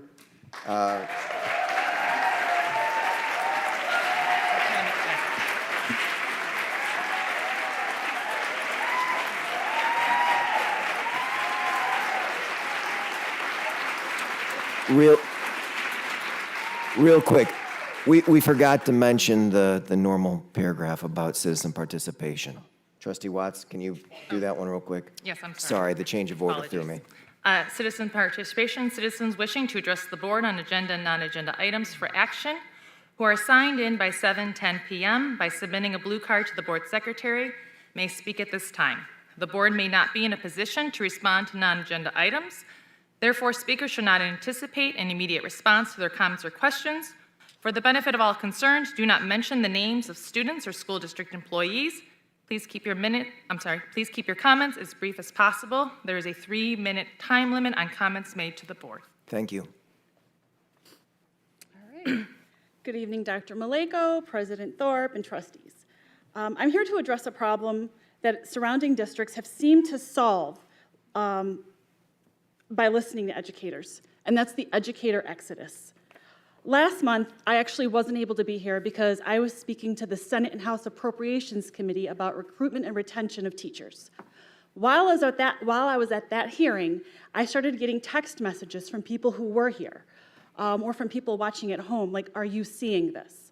Many, many members were very upset by what they were seeing. Letters being read by members, and people talking about leaving and coming back. They felt very disrespected. I later found out that some members had written these letters not knowing what they were going to be used for. This should be a cause for pause, a pause to wonder why letters from former resignees were collected and read aloud. If we've lost even one amazing teacher due to something we're doing wrong in this district, then that warrants our full attention. But first, I'd like to start with a little background. Dearborn is a very unique district. Although we're the third largest in the state, our community functions more like a small town. People love this city, and they don't leave. We have a large number of staff who grow up here, graduate from our high schools, and come back to teach in the city they love. Over the past 5 years or so, we've seen a dramatic change. Community members who continue to live in Dearborn and whose children continue to attend Dearborn schools have left. We can't say that these people are leaving to be closer to home. They are home. Many of these people aren't leaving for more money. Many amazing and knowledgeable educators are leaving for districts that will not burn them out. 2 years ago, I was listening to a TED Talk. I love TED Talks. And the speaker was talking about burnout. Contrary to popular sentiment, burnout does not happen when we work hard. Burnout happens when we don't feel like we're making an impact. Burnout happens when you have to compromise what you know is right. Burnout happens when you have to compromise your morals and your ethics. The conditions that educators are expected to work under and the scrutiny that they have had to endure are burning them out at a record pace. Surrounding districts have come up with ways to keep that from happening. Surrounding districts are treating staff with respect and following their lead as they realize that educators are the professionals and they treat them as such. I wanted to end on a positive note. We're working with the district to negotiate a contract that solves deep-rooted issues in education. We aim to be the district that will model how to solve the teacher exodus once and for all. The good news is we have lots of educators here today who are ready, who are working very hard, and they're helping us to craft a contract that can solve many of the issues we have here in DPS. Please help Dearborn become the district that is best for teacher recruitment and retention in the state, if not the nation. Thank you.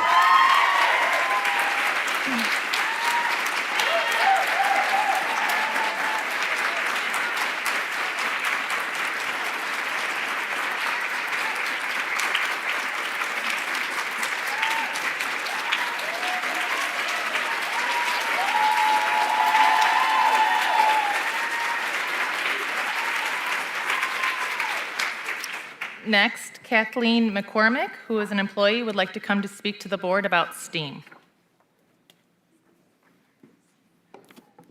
A couple of the STEAM teachers. We had more STEAM teachers here, but because of late hour, they had to leave, so there's only 3 of us left. But we want to stand together in support of the STEAM program and our wonderful coach, Kelly Sabasic. Prior to Kelly Sabasic being hired into the district, the STEAM teachers did not have PLC or PD at all. We fought very hard and kept asking the district for it, They gave it to us if we did it ourselves. So we started it ourselves, and we ran it ourselves, and we shared all our great ideas. Now that Kelly's here with Ross's help, Ross Grover, they work as a team to support us so that we can be the best teachers possible for our students and raise those achievement levels.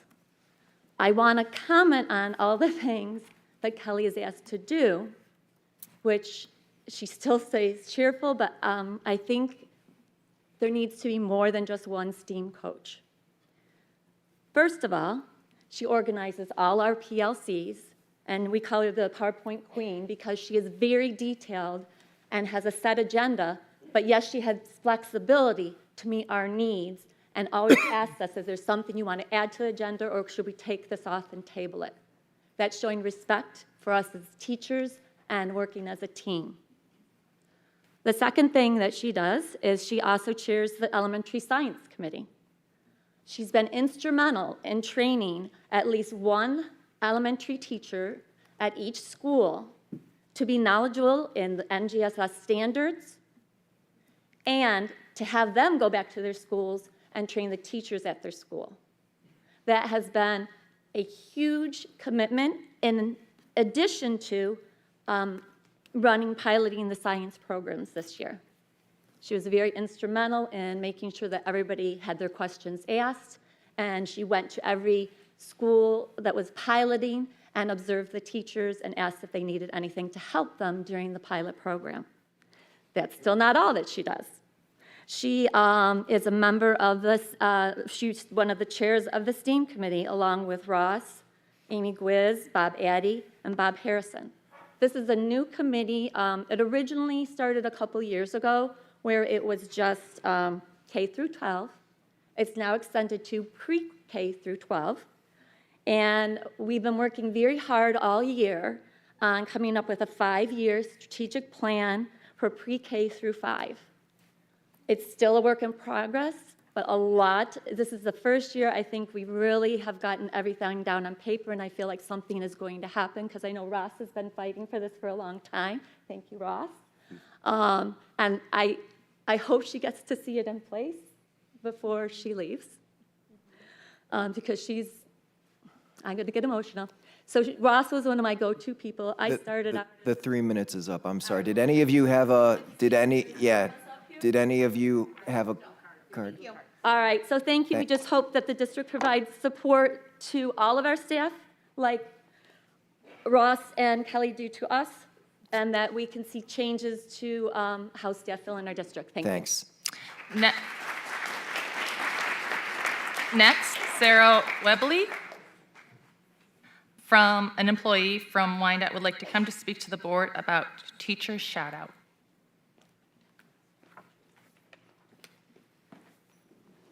Good evening, Dr. Maleko and board. It is my pleasure to be here today. I want to start off by saying that I feel truly blessed to work with some of the most amazing group of educators. These teachers that are in this room, and these teachers specifically at the building I work at Stout Middle School, are some of the most creative, dedicated, passionate, and caring educators that I've ever worked with. If you take a walk through the halls of Stout, or any building that's represented here tonight, I guarantee that you will see teachers interacting, smiling with their students, spending their lunchtime, giving up their prep times to help students with assignments and build personal connections with students. You'll see seamless inclusion of special education students into the general education setting. Thanks to administrative support, of course, in those buildings. You'll also see creative artwork, you'll see writing projects, STEAM projects, and countless examples of exemplary student work in every single hallway that you walk through. The reason that you'll notice all of these things, as well as the countless other positives that I simply just don't have enough time to mention, is because of the amazing teachers that are working tirelessly to support our students. I want to also say as a side note, I have been a teacher at Stout for the last 10 years. I've been in the district for 13. I've had the privilege of working at Stout with the most amazing group of teachers, school nurses, today's School Nurse Day, paraprofessionals, and ancillary staff that are a part of our MOSI program at Stout. So I want to say specifically thank you to those teachers at Stout. However, the last thing I wanted to say is to all of my fellow teachers in the room and watching from home. I want to remind all of you that what you are doing truly makes a difference. I know that it doesn't always feel like that you're making a difference. I know the day-to-day grind, teaching parts of speech, filling out the never-ending stack of paperwork that we have. Sometimes making a difference is the last thing that you feel like you're doing, but you are. You are building our future, one child, one day at a time. You spend more waking moments with the kids in your class than you do with your own parents, than they do with their own parents throughout the school year. Yes, you teach them academics, and you do it well, better than any other district I've seen. But you teach them so much more too. You teach them how to be kind, how to be caring human beings. You help develop their character and mold them into the people that they will become. Have no doubt that you play a major role in creating our future. And if that doesn't make a difference, I don't know what does. So thank you. Thank you for your sacrifice of your personal and family time to grade papers, prepare lessons, and attend conferences. Thank you for all those extra goodies, those classroom supplies that you bought out of your own pocket to help your students succeed and have fun. You are making a difference, and your future and our future is forever grateful to you. Thank you. Next, Denise Tomlinson, an employee from Huntington Woods, would like to come to speak to the board about school nurses.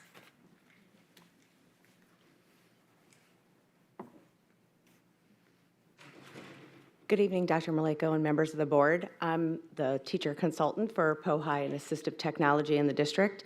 And so as Sarah mentioned, not only is it Teacher Appreciation Week, it's also appreciation for school nurses. And I know you know that we have nurses in our district, and they do everything that you would expect. Like they take care of sick kids, they take temperatures, they try to treat minor injuries. But you may not know that there are some who also ride the bus with students from their homes to school and then home from school when it's over. They communicate with families every day. They communicate with doctors and outside therapists. They also do what seems like endless paperwork and trying to keep the information organized. They have caseloads of hundreds of kiddos because there's only a few nurses to go around in the whole district. And sometimes these amazing people, while they're doing all of these things, they will even, email me and the special education team because they've noticed that there's a student who might be limping, or maybe there's someone who's come to their office multiple times who is complaining of fatigue or pain. And I just wanted to make sure that their selflessness and dedication to their craft is recognized. Thank you. Thank you.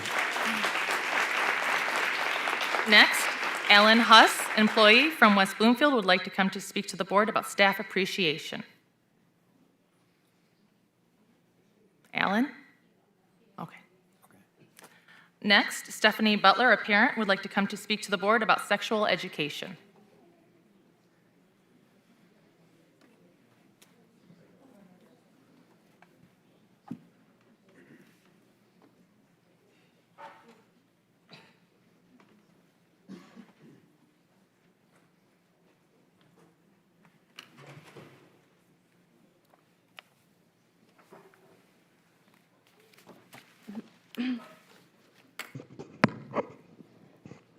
Hello. I know we're going to have our sex ed presentation pretty soon, but I wanted to just talk about a couple points that I had, going through that whole process, being on the board. And although I'm very happy with the decision that was made for now, going forward, I think that Dearborn is in a unique position to save itself a lot of money and maybe come up with write our own sex ed curriculum. Because we have a special community here, and a lot of the things that was in the sex ed, the new stuff that was brought forward, would shock you to the core. So what I want to talk about is the comprehensive sexual education and kind of what that hides behind. While sex education is an important topic, it is essential to ensure that it is taught in a manner that is age-appropriate and respectful of family values and beliefs. Many comprehensive sexual ed programs fail to do so and can cause harm to children and families. Firstly, many of these programs are not suitable for young children and can be traumatizing. They may use graphic images and explicit language to describe sexual activity, which can be overwhelming for children who are not yet ready to understand such concepts. This can lead to confusion, anxiety, and even trauma. Secondly, these programs can promote risky sexual behaviors. They may encourage experimentation with different partners and forms of sexual activity, which can increase the risk of unintended consequences such as unwanted pregnancies, sexually transmitted diseases, and emotional harm. Lastly, these programs can undermine the role of parents in teaching their children about sex. Parents should have the primary responsibility of raising their children according to their own values and beliefs. However, some comprehensive sex ed programs may promote ideology that goes against the values and beliefs of many parents. This can lead to conflict between parents and schools and can erode the trust in education systems. In conclusion, we need to find a balance between providing accurate and age-appropriate information about sex and respecting the values and beliefs of parents and families. It is important to ensure that sex education is taught in a manner that is respectful of families and is not traumatizing for young children. We must work together to find a way to provide the right kind of sex ed that will help our children become responsible and healthy adults. I gave you guys all a little pamphlet, and it talks about, this was from 2019, but it talks about how comprehensive sex ed, which is what we all have, really is just a backdrop for how you can experiment with social change and social ideology, and it says so here.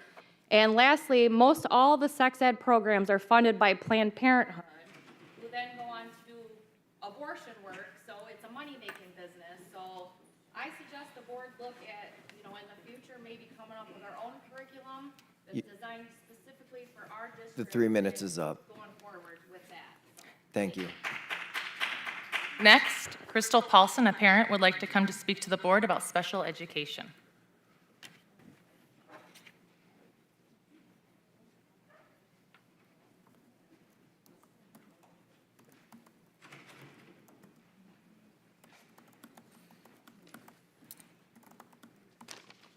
Good afternoon. So last meeting, I had multiple mothers reach out to me with autistic mothers. And I don't know what you guys are doing or what the department is doing or the director's doing, but someone is undermining everything and children are being hurt. And just not any children, nonverbal children. Children that cannot even say what happened, express, or the fears of anything. Back in December 2020, when my son was given to the special education department, he was diagnosed improperly by the special needs department.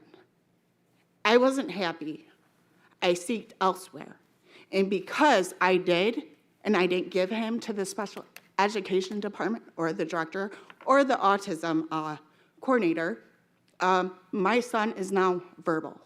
He can now tell me what happened. He can tell me anything. He can carry on a conversation. His meltdowns don't happen that much because he can verbally tell us what is bothering him. You guys think that we started on books, the sex ed. I'm just starting on the special ed department. Good luck, because I'm not going to stop till it's fixed. And I'm going to finish this note. I took my son out of Nellen. His second grade teacher is actually here. The reason why I took him out is because of her. And he will never step foot back in Dearborn Public Schools. My youngest, that I thought he was going to be ready for kindergarten in January. Thank God for Bright, which is an ABA center in Dearborn. The staff is beautiful there. He is now registered for kindergarten, and it's not Dearborn. And the reason why is because I'm not going to have my kids sexually indoctrinated by that. Next, Amelia, a student, would like to come to speak to the board about autism. She may have. I don't think she's here. Next, A parent, Rosa Gasso, would like to come to speak to the board about restraint children. Hello. Thank you for having me. I was here last month. I told you guys about what was going on at the school. My daughter was being restrained. Now I was told that, yeah, it was correct. She was being restrained and improper restraint at that. I still haven't got all the answers yet. I came to you guys for help to find out the answers. The only thing they told me that they had the para resigned. Okay, and they're not telling me what are they doing to fix this problem? Why are these kids getting hurt? Why did we send them to school to get hurt? Ladies, you guys are mothers too. What are you guys doing for these kids? Speak up. We need mothers to speak up for our children. I know the special ed department, I don't know what's going on. He must be untouchable as well because nobody's held accountable. Why is nobody held accountable for stuff like this? You know, do we want this in Dearborn? No. We want it to be peaceful. We want to bring our kids to school, a loving school. These kids deserve this, not to be getting abused, because that's what you call it, abuse. When you put your hands on a child that was not even be in danger or endanger anybody else, and there's a law in Michigan against that. You guys need to look it up. I don't know who's going to do anything about the special ed department. They should be held accountable. And that's all I'm saying. Peace and love, you guys. But I just said, you guys, I pray for you guys because this is wrong. This is wrong. Somebody needs to do something. I do not want to come back up here again because I'm still waiting. I emailed them today. I still haven't got a response back. What am I getting ignored because they feel like they're untouchable? That's wrong. You work for us.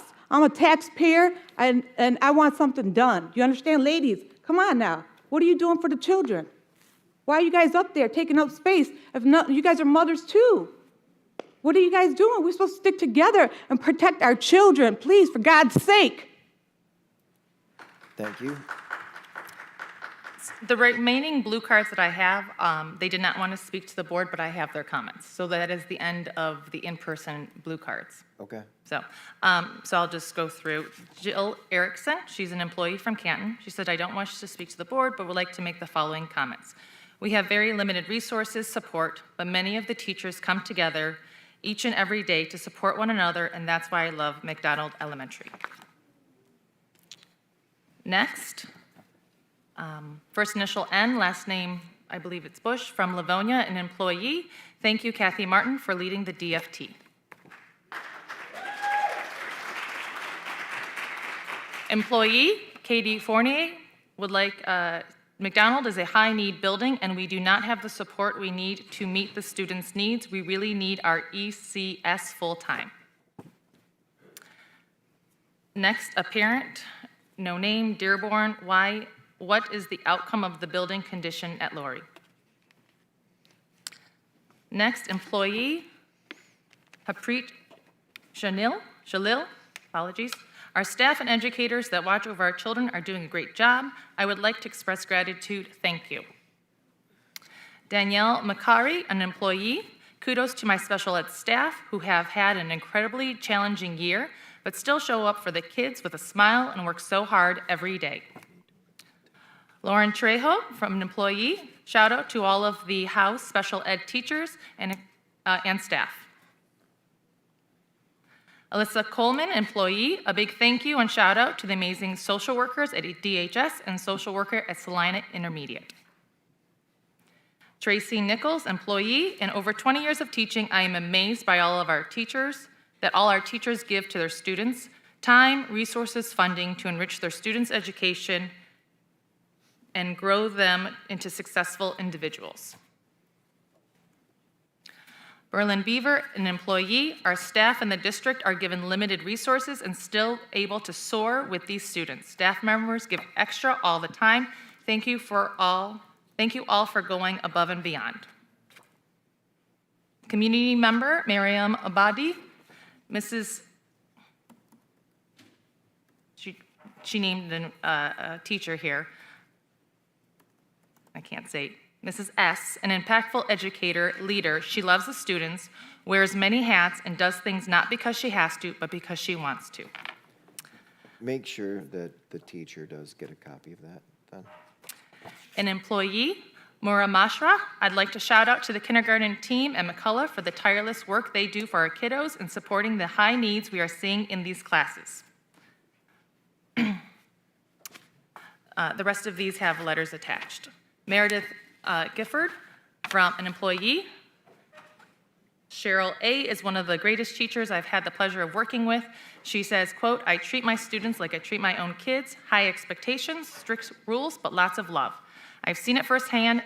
Also, she is always willing to help another coworker out and does so without asking."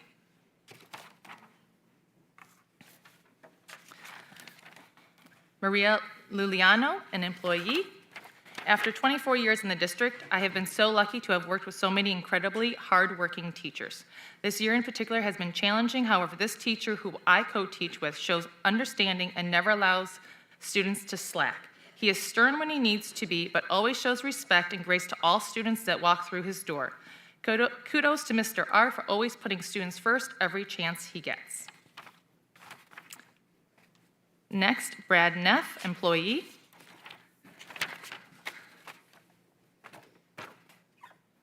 All in uppercase. He is great. I'm talking about Mr. Neff, that's from a former student.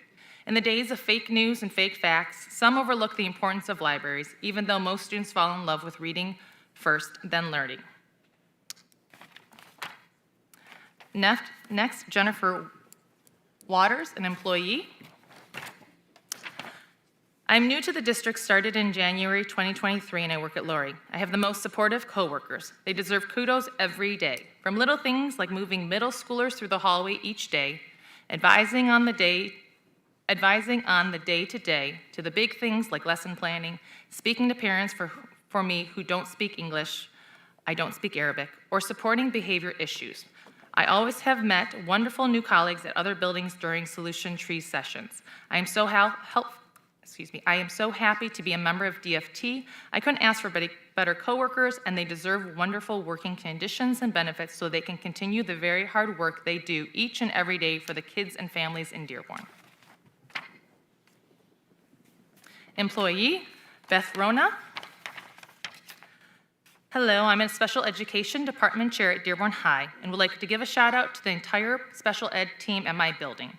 For the past 2 years, we've been dealing with an unfilled resource teacher position, and the special education team has gone above and beyond to ensure that our students are getting the services they need.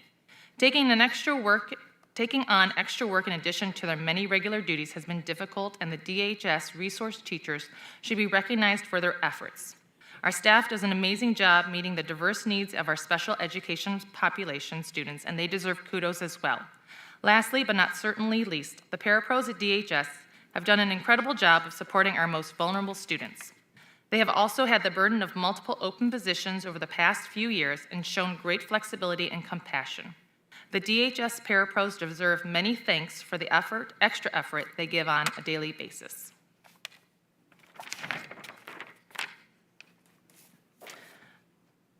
Next, Sylvia Otham, an employee. I'd like to recognize the excellent work of the Eunice Middle School's counseling and social work team, Amy T., Yasmin M., and Emily B. This has been a tiring year, and as we all work ourselves back into the post-pandemic normal. The three of them have been swamped trying to meet the social, emotional, and academic needs of our students. Even when it's tough, they come in with smiles on their faces and do their absolute best to meet kids where they are and help them work through their challenges. And it's been an honor to work alongside all of them. Adam Smith, an employee from Ypsilanti. Hello, I'm not able to attend tonight's school board meeting, so I'm sending along a kudos to print and have read.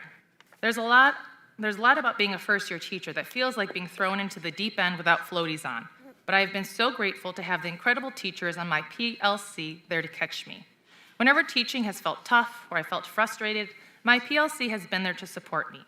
These teachers that I work with put an endless amount of work into making sure our students receive the best education they can get, the type of education they deserve, and that hard work often goes unrecognized because those on the outside don't see the hours we spend writing and grading assessments that help students learn, writing feedback for students that allow them to grow, and developing curriculum that challenges and engages our students.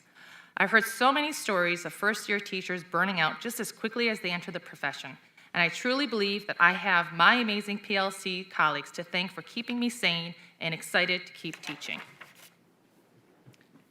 Sarah Jaber, an employee.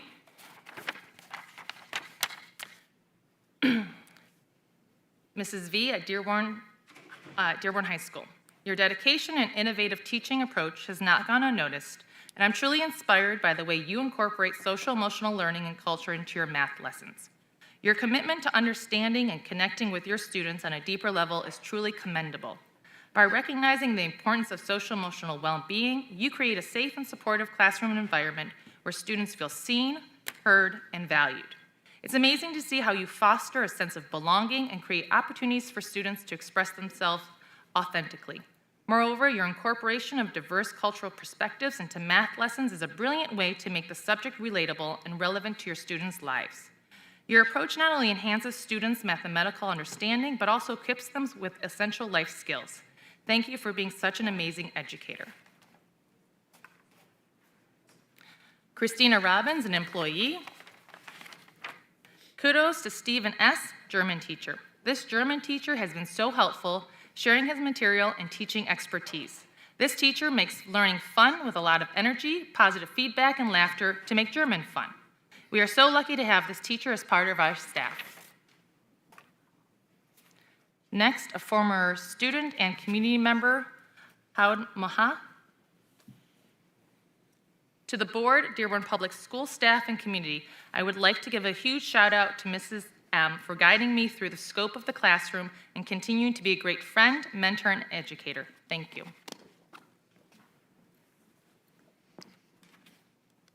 Avdami Mashra, former student and community member. To the board, oh, she has multiple.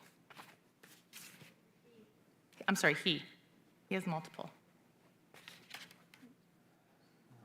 If it's, as long as it's within 3 minutes. Yes, okay.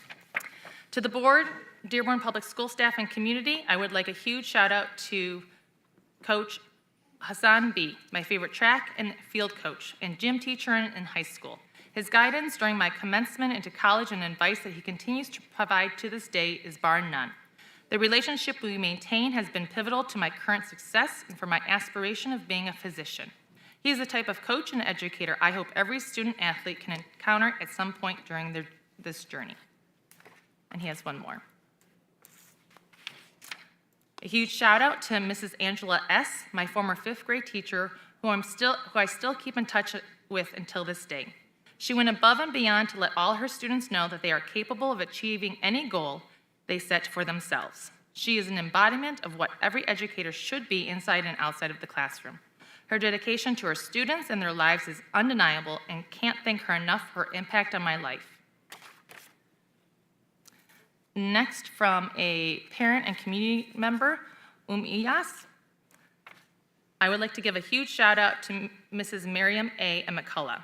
Over the years, Mrs. A. has worked diligently with her students as an ESL teacher. She makes sure that learning is fun and not always serious. She builds connections and relationships with students and families that last a long time. Not only does she take on this role with grace, she also manages all of the testing that needs to be scheduled at the building, be it MSTEP, NWEA, WIDA, etc. She makes it super easy for us to know who is doing what and on what day. She also coordinates with us so that we are not burnt out during these long weeks of testing. We are blessed to have you in our school. The same person would also like to continue and give a shout out to Mrs. Ayani B/-S. Mrs. S. is an ESL research teacher. She works extremely hard with our kids to make sure that they are understanding content while learning English. She goes out of her way to support her team in any way that she can. She communicates with parents and advocates for students whenever they are in need. Not only is she amazing at her job, but she makes sure she builds relationships that last with the students and families. She is a huge asset to our building and our community. 3 cheers for Mrs. S. We hope you know how much we appreciate you.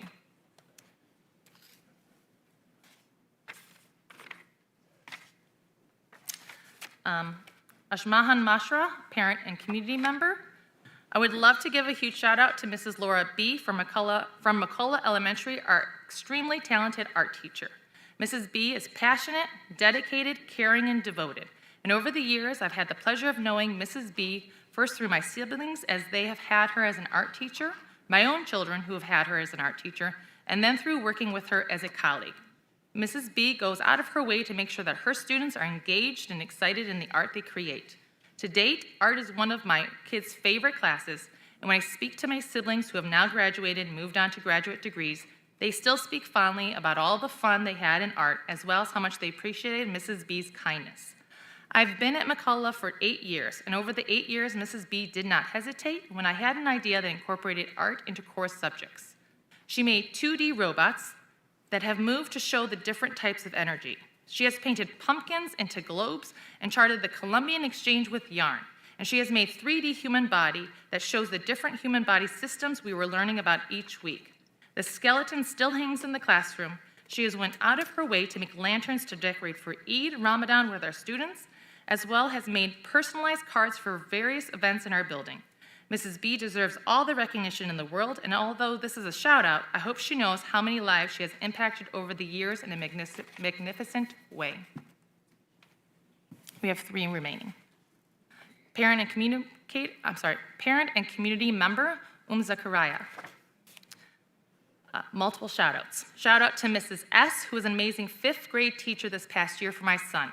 She went above and beyond ensuring he met his goals for the year, stayed on task, and had fun. Shout out to Mrs. A., 1st grade. She's so kind, caring, and generous. She puts her all in the work she does, and her students absolutely adore her. She teaches in a way that is down to earth, fun, and engaging for her students. Shout out to Mrs. A., 3rd through 5th. My niece will not stop praising her for the amazing work she does. She is kind, caring, and goes above and beyond for her students. Shout out to the OG, Mrs. K. She was our all-time favorite teacher among all siblings, and we have a big family. Mrs. K would always put her students first, ensuring they understood the material and have fun while doing so. She allows students to explore their creativity when submitting assignments and makes learning global studies interesting and fun. My son, who is also her student, absolutely loves her teaching style and looks forward to her classes each day. Shout out to the other OG, Mr. D. Mr. D is one of the best teachers at UNIS since its inception. He puts his students first, making learning engaging and fun, and supports his students to ensure they succeed. He truly cares for his students, and it shows through his passion for teaching of all of these years. And last shout out to Mrs. M, 4th grade. She goes out of her way to bring her students rewards to continue to motivate them each month. She makes learning engaging and fun for her students, often singing math operations to help them remember their exams. Renee Harrison, employee from Lincoln Park. She's representing herself, a Dearborn teacher in Woodworth Middle School. I would like to give my heartfelt thanks to my co-teacher, Zaina S. In our building, we have several vacancies, and the official teaching position that mirrors mine has only recently been filled.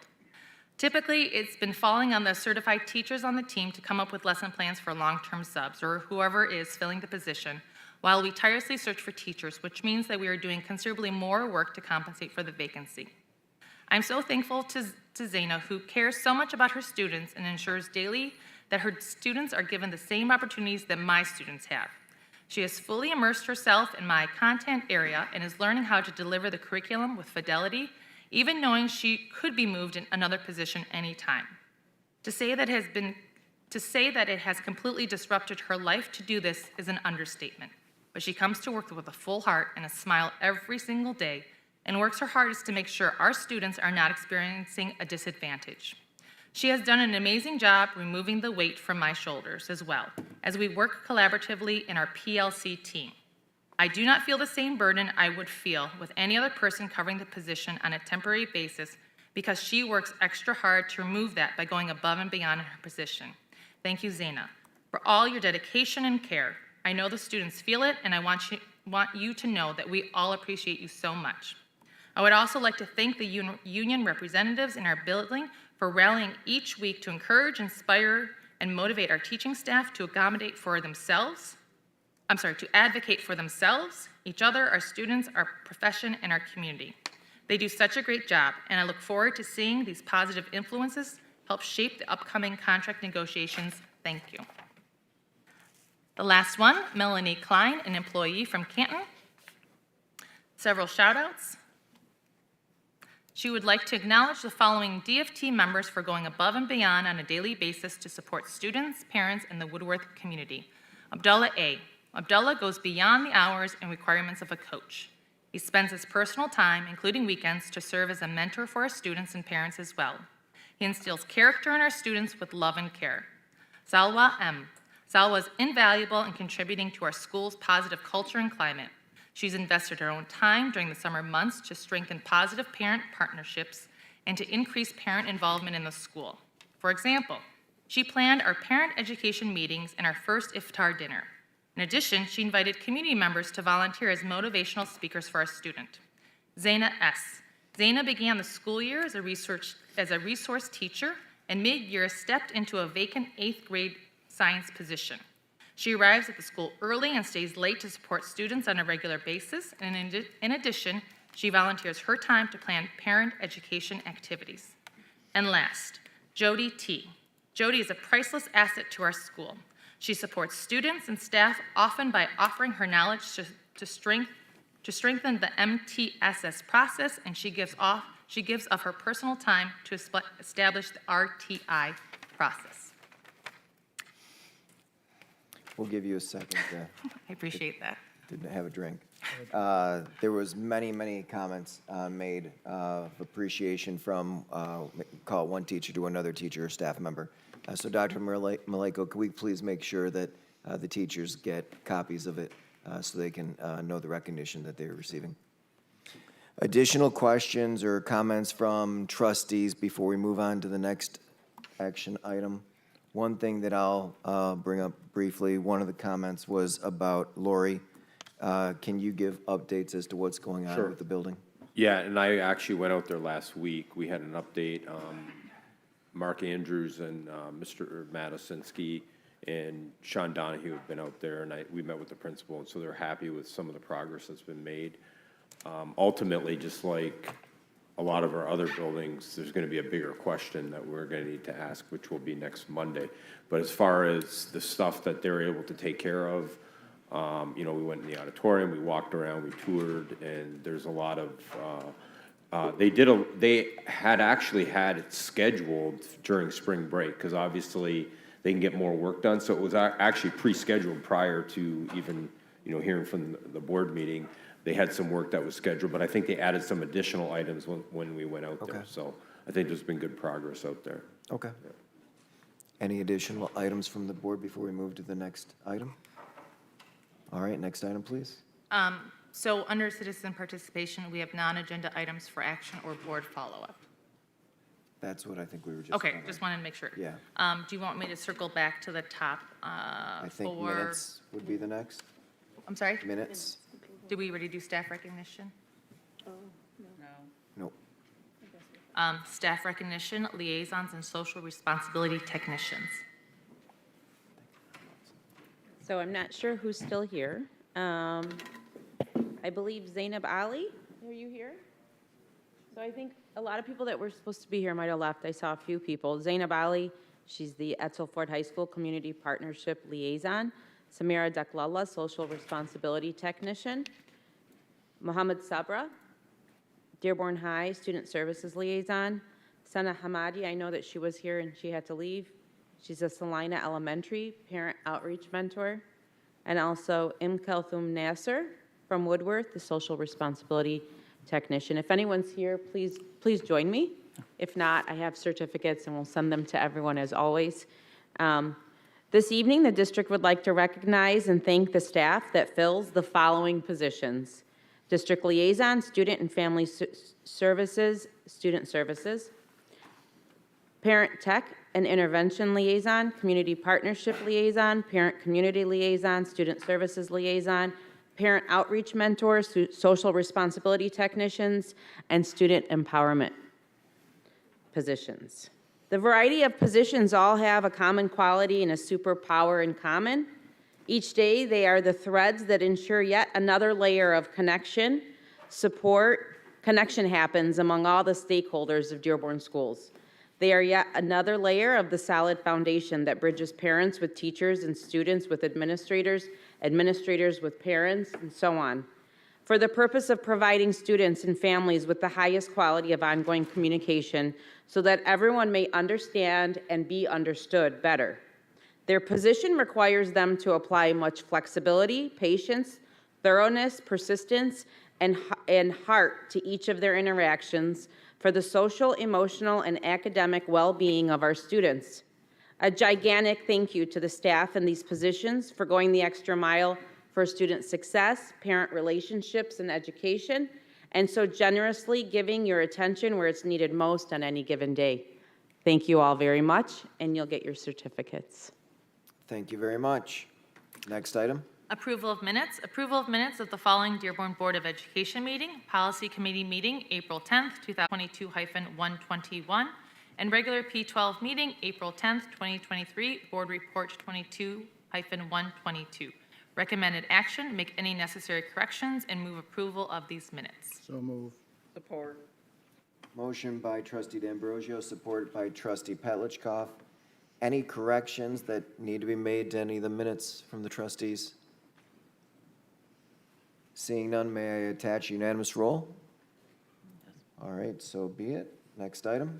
Special reports, hold harmless millage, Mr. Thomas Wall.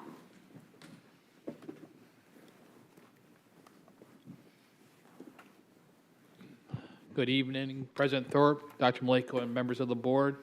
Just going to take a brief time today just to talk about our operational millages that are coming up for renewal. As you can see on this chart, we have two operational millages. We have the 18 mills non-homestead that is levied on property that is not your primary household. There's a few exceptions on that. And we have our hold harmless millage, which goes back to Proposal A, that when we were first introduced Proposal A, Dearborn's revenue was higher than what the state maximum was. So there was a hold harmless millage levy to make sure we didn't lose money going from the old system to the new system. And over time, those millages have changed. The 18 mills has not changed, but the hold harmless has declined over that time. This chart also shows that we have our debt millage.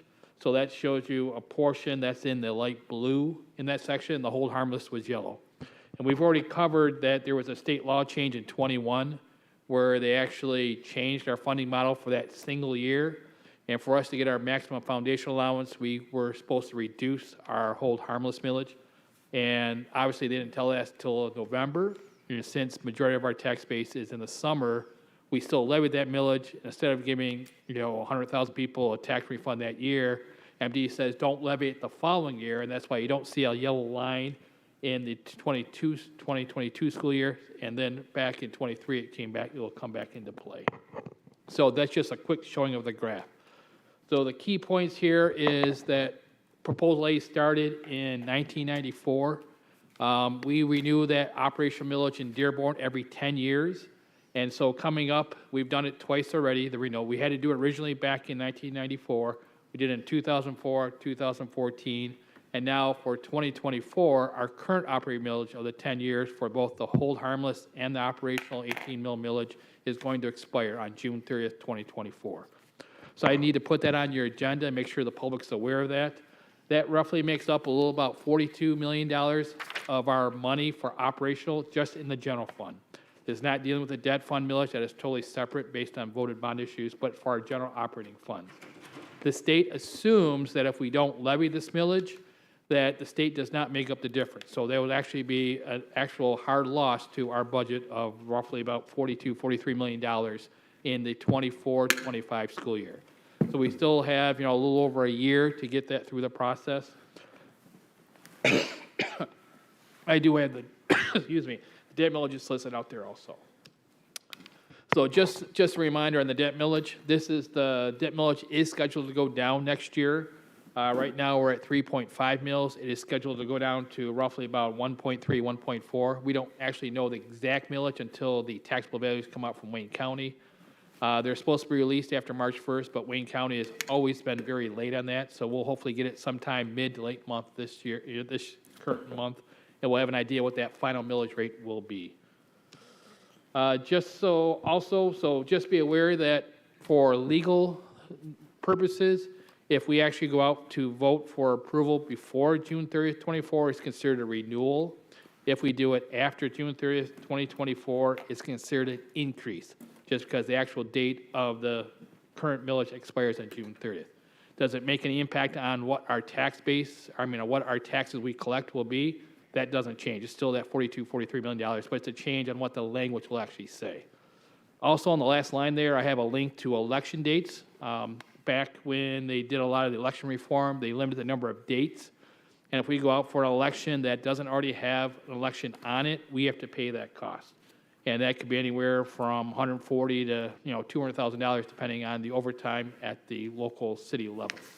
So the next potential date that I'm aware of that actually has something officially on it already is the February election for the legislators for the, I'm not sure what it's actually called, but that's the next date that we have something already planned in February of '24. That's my quick update. It was just a chance to get the board, make sure everyone's on the same page, let the public know that, for operational purposes, we will have to have those 2 millages up for renewal at some point before June 30th, 2024. Any questions? Trustee Petlicoff?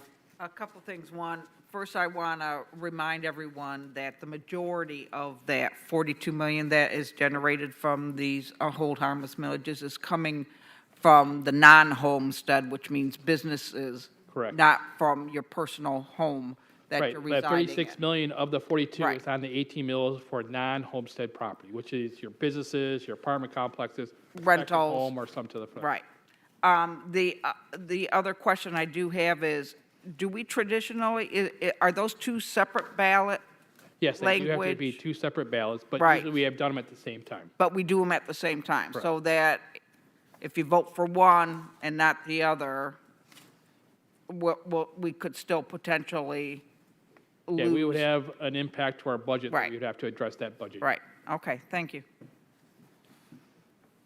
All right, thank you very much. One question I would have is, you mentioned the potential dates. So since normally these are things that you'd see on a November ballot, I would assume. Correct. Because 2023, there's nothing currently proposed for a ballot locally. If we chose to put this on at that point, we'd bore the cost associated with it. Correct. Okay. Yeah, the primary, that's what I was thinking of, the Right. February 2024 date. All right. All right, thank you. Thank you much. Next item.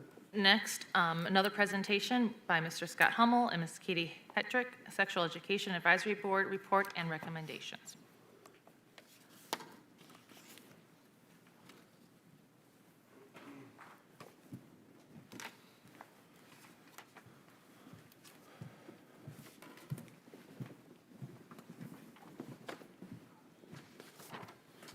Good evening, everyone. How are you this evening? Good We have evening. super exciting information now at the end of the meeting, really end this with a bang for y'all. So I'm Scott Hummel, Supervisor of Student Services, PE, and Athletics.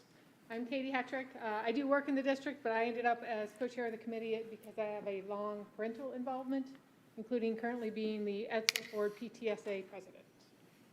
So what we'll do is we'll kind of go through the process of the SEAB, talk about where it started, where it started, how we got to where we are. We'll talk about some of the data that we provided the group, how we formulated the group, and then ultimately our recommendation. So what is the SEAB? State law says that any district that provides sex education has to have the sex advisory group. That group basically goes through, makes recommendations to the board about what it is they're proposing curriculum-wise for the district, and then they also review the curriculum and the methods used within the district throughout the period of that curriculum. The last time Dearborn did this was in 2012. So it came to us, it came to me, I think it came to Ross initially first, and then that's how we set out to redo the curriculum that we're talking about now. So in August of '22, this past school year, we sent out a survey to parents throughout the district. We basically sent them surveys regarding what is taught in human growth and development in 5th grade, 7th grade, and 9th grade. They were also asked if they were willing to serve on the committee, and there were 246 parents that said yes, they'd be willing to meet all 5 meetings, those meeting dates were in that original survey. And that was one of the requirements initially to be on it, was that they would agree to meet in all those times. Also, per state law, if you have the committee, there are certain requirements you have to have as far as composition. There has to be clergy, there has to be public health, teachers, parents, students, and administrators. So when we went through and broke down and created the committee, we were cognizant of that. We had 8 parents, we had 10 parents that had agreed to be on it and then never sort of responded. They ghosted us, if you will. We had 4 high school students, we had 2 local clergy, we had 5 staff members, including an administrator, myself, a school nurse, 2 teachers, and then two people, Ross and then Barb Fliss, who weren't actually voting members, but they served as sort of guidance, if you will. Barb Fliss works for Wayne County, Wayne Risa. She's the HIV sex ed consultant and the expert in the curriculum, and she works with districts throughout the county. My turn. So, before making decisions about sexual education, we thought it was very important that people have some grounding in why this is important and what matters. Scott mentioned the parent survey. Our parent survey had 1,632 responses, which is really big for a voluntary survey. Parents overwhelmingly supported the district's current sex ed topics. The rate differed by grade level and topic. The lowest one was 53% for a 5th grade topic called Families and Roles. The highest was 90% for a 5th grade topic called Personal Hygiene, and you can all imagine why that was probably popular with families. 70% overall approval rating for 5th grade topics, 73% for 7th grade, 75% for 9th grade. So overall, parents like that we're teaching this stuff. The other information we shared with the committee to give them a good grounding is what kids are up to, what's sexual activity. 35% of all Michigan youth, 9th to 12th grade, say that they have had sexual intercourse. If you break those numbers down, it starts at 18% in 9th grade. It goes to 54% by 12th grade. This does not include other sexual interactions. So this is just a boy and a girl doing something that might make a baby. I bring that up because there are lots of other things that might put them at risk for sexual diseases, sexually transmitted infections, but those were not part of that 54%. 22% of students use drugs or alcohol before their first sexual intercourse. Of those sexually active in the last month, 45% did not use a condom during their last sexual encounter. Again, these are all kind of important numbers. National statistics, 49% of students in 9th to 12th grade are sexually active. That's a little higher than the Michigan rate. 1 in 4 new HIV cases are in someone under the age of 22. 1 in 4 sexually active adolescents will get an STI in a given year. So if you go back to that, half of high school seniors are sexually active, and you look at 1 in 4 are going to get an STI, that's a lot of risk to a lot of kids. And we were keeping that in mind as we talked about curriculum. So as we went through the data we talked about at the first couple meetings, the third meeting, I believe it was, we started talking about what we're teaching and what the options moving forward may be. So we brought forward 3 options for elementary, 4 options for middle school, and 4 options for high school. Those are the options that everybody on the committee vetted, went through, looked at. If they couldn't do it during the meeting, they could come in, set up a time with me. They came in the office, looked at it, and a few people did that to make sure that they properly went through all of those options. So in elementary, they had Advocates for Youth, Health Smart, Puberty, the Wonder Years, which is a newer version of what we currently have. In middle school, again, Advocates for Youth, Health Smart, Michigan Model, which is a newer version of what we have, and then Comprehensive Health Skills for middle school. And then in high school, just the older version, if you will, or the older student versions of what we had for middle school. So they looked at those, and then we moved on. And we looked at what we're currently teaching the kids in 5th, 7th, and 9th. And ultimately, the committee overwhelmingly supported continuing teaching what we're teaching now. So they appreciate the strong puberty focus in 5th grade. And then moving into 7th grade and 9th grade, it's abstinence and a strong focus on that and healthy choices. And then in 9th grade, when it finally gets to that, it starts out with abstinence and healthy choices, but then there's options for other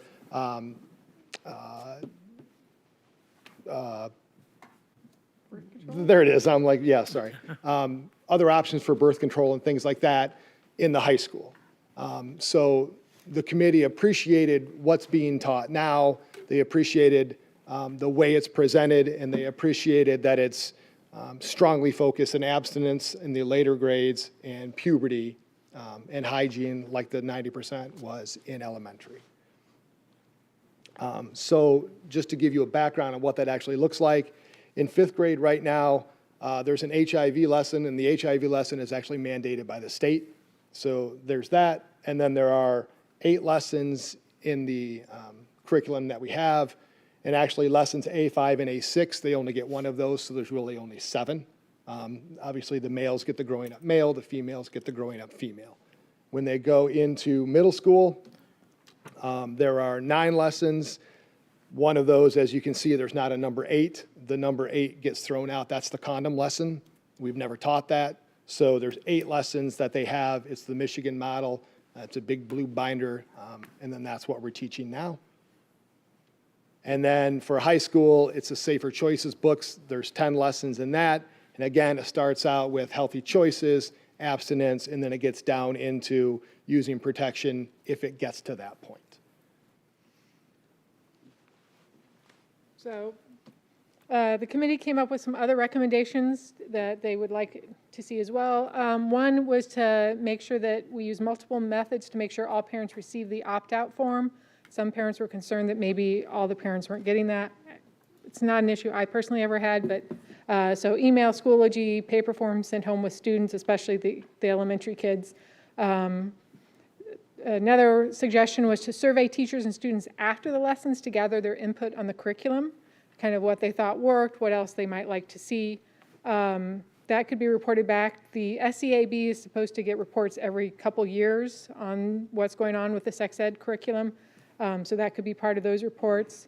Another idea was to develop a summary of the lessons that could be distributed to parents, maybe at open houses or if parents reached out and asked. All parents have the right at any time to come in and look at the curriculum, but it's not something that can be easily sent home to parents. So this would be kind of a one-page summary, and Scott didn't think it would be too hard to do if parents wanted more information, kind of here's what, we'll teach. And again, it's not the entire lesson, but it'll kind of give them a little more details on what topics are going to be handled.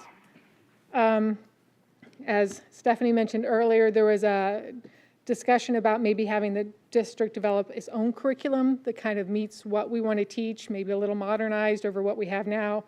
Some of the curriculum, we like the gist of it, but it would have things like options for preteens that refer to people with a penis or people with a vagina instead of simply male or female and stuff like that we felt kind of was not where we wanted to go, especially at that age level. The final one was the district should review the curriculum a little more frequently than every decade.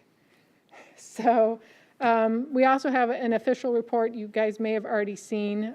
It's included here that kind of details a little bit more about the meetings and how we picked people and the discussions. And that's all we have. We realize it's very late. I'm betting you guys have questions.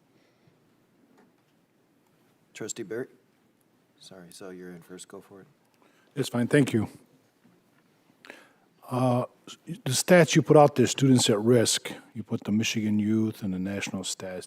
Would you have access to like local stats, maybe, not just Dearborn, maybe like southeastern Michigan, Wayne They County? don't break it down more locally. We did have a very long discussion about maybe even if we could get just Wayne County. And the nature of the survey, it's not broad enough that you can take it down to that small a level and get accurate statistics. Okay. Because what they do is they pick certain high schools every year, and they have a whole method for which high schools they pick. So you might get down to there's only like a couple high schools in Wayne County. I don't know the exact numbers. Sure. But we couldn't get it closer to just Dearborn. Sure.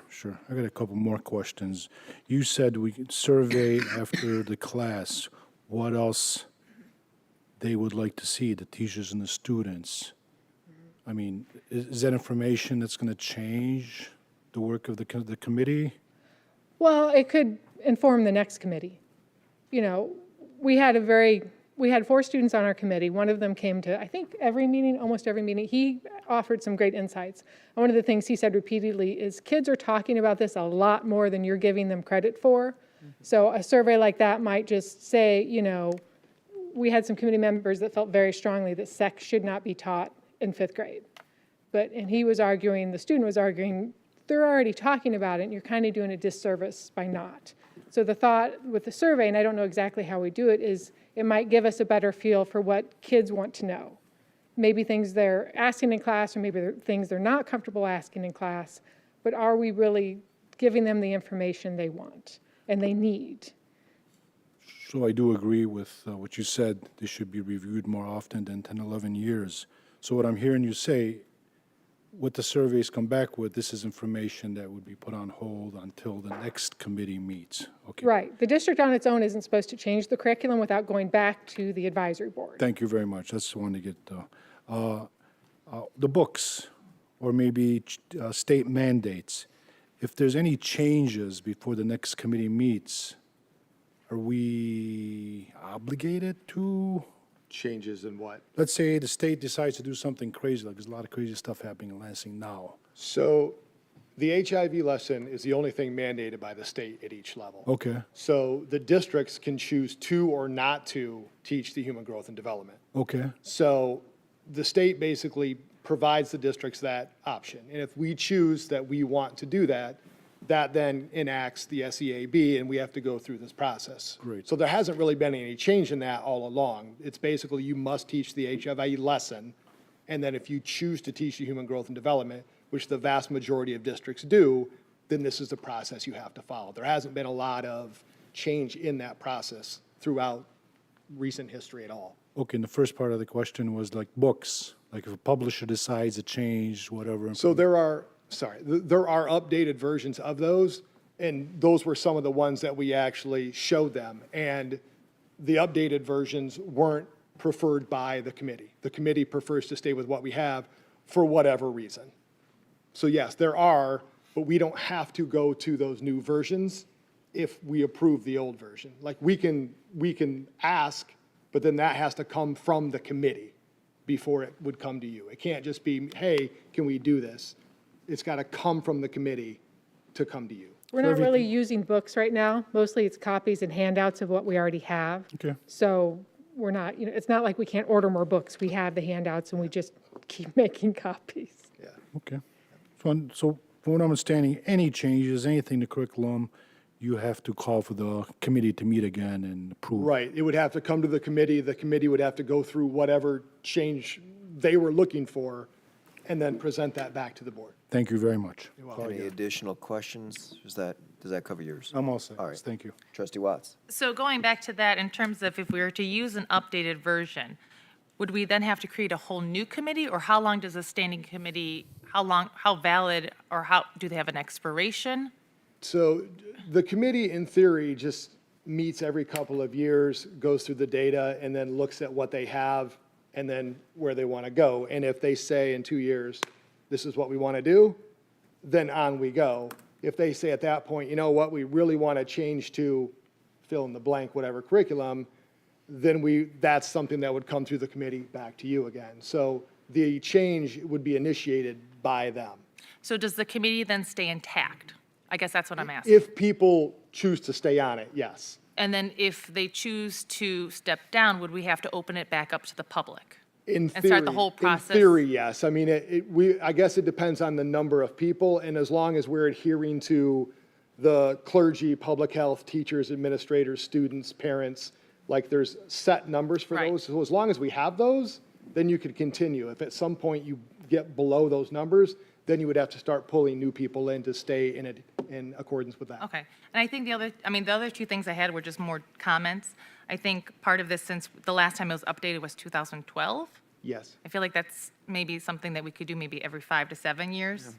I think it seems like 11 years is quite a long time to have to wait to kind of review is. this.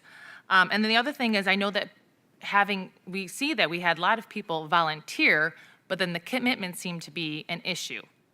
And perhaps something to think about next time, knowing that we have to have a certain amount of parents, clergy and whatnot, next time perhaps think about maybe doubling the number, knowing that maybe not all of them would be able to make it to all meetings, but some things that we're not then finding a position where we're short individuals. So if we Yeah. and if we initially- have too many, then we know if there's a certain percentage that's going to drop off, factor that in. Yeah, well, Right. initially we did. I think there were 10, it was 8 or 10 people that said they were in and then never showed. Right. So we sort of did, but we could certainly bump it up more, yes. Yeah. Agreed. That's it. Thank And you. we did talk about, after our attendance fell off, maybe adding people back in, but we kind of felt like we'd had these meetings for a reason. There was information that we shared. The first meeting, you probably could have got from the PowerPoints in a discussion, but especially once we started getting into the statistics and some of those discussions, it felt like we didn't really want to bring people in halfway through because they'd already kind of missed the foundation. Were these meetings online or were they in person? They were in person. They were Could you Wednesday do a nights, hybrid Wednesday- next time? Maybe. I don't know if how much that would have really impacted it. I mean, it was kind of a sensitive topic, so it's kind of nice to be in a room with people to really discuss it and have some of those conversations. So, because some of them can be awkward. And again, we had 4 high school students, and I think all of them came at least once. You know, they're busy high school students. So I don't know. That would be, especially with this kind of topic, that might be a little trickier. Yeah, and when we reviewed the information, it was all hard copy. So you physically had to be here to go through it. Trustee Moses? I just had a question on the overall opt-out process. So how is it being done right now? Is it per request by the parent to opt So out of the right process? now, or- somewhere in the 2 to 4 weeks before the teacher teaches the unit, they'll send the opt-out home. It may be, if it's middle school or high school, it's in PE class, they can hand them something. Some of them do it on Schoology. In elementary, generally, it's the classroom teacher, and they'll put it in like their homework folder or whatever, and it's just sent home. And then it's up to the parent. If they want to sign it, fill it out, send it back, they do. If they don't, they don't. So there's not any sort of online version or anything like that. Any additional questions, Trustee Moses? No. Getting back to something that Trustee Watts had said about frequency, the board does have the ability, though, to create a policy about how often we would meet. There would be no problem with that, correct? Yeah, no, I don't think there'd be a problem with the group of people we have now at all. It just was 11 years ago and just sort of died. So no, I don't think there's an issue there at all. And how long was this process? Did you say it started last fall? The survey went out in August, right before school. That we met, I think it was October and November, January, February, March, and then we're presenting here. Is it normally about that long of a time commitment? The initial, to get to this point, yes. And then once we move on from here, like every couple of years, we reconvene and kind of look at everything and then go from there. That's generally a meeting, maybe 2. So to get it started, to get the recommendation to the board takes much longer than the repeat visits after that. Okay.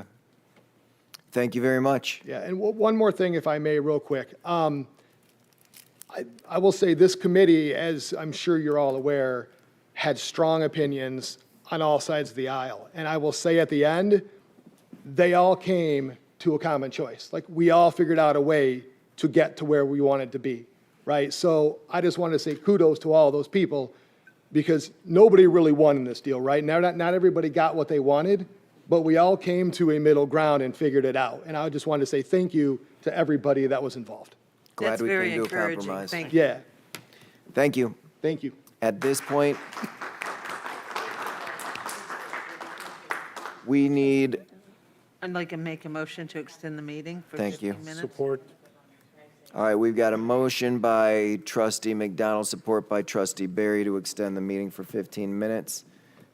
Trustee Watts, can I get a roll call? Trustee Barry? Yes. Trustee D'Ambrosio? Yes. Trustee McDonald? Yes. Trustee Moses? Yes. Trustee Petchlokoff? Yes. Trustee Watts, yes.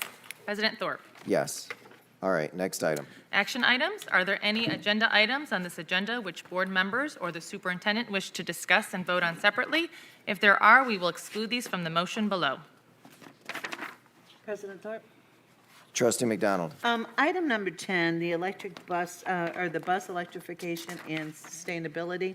I'd like to have that pulled for a roll call vote for the purpose of full transparency, my husband is a business agent with International Brotherhood of Electrical Workers, 58. And as the EV and the charging stations market continues to grow, he is heavily involved in that industry. And although he doesn't have any benefits financially or directly from either Highland or Rhombus, Local 58 does have some dealings with both of those companies. And just as to not create any perception of impropriety, I would like to sustain from that vote. Great. Thank you for sharing that. Or abstain, I'm sorry. Abstain from that vote. All right, additional items that we would want pulled or additional items that we would have questions on? All right, then I had questions on 2 items, but I do not need them pulled.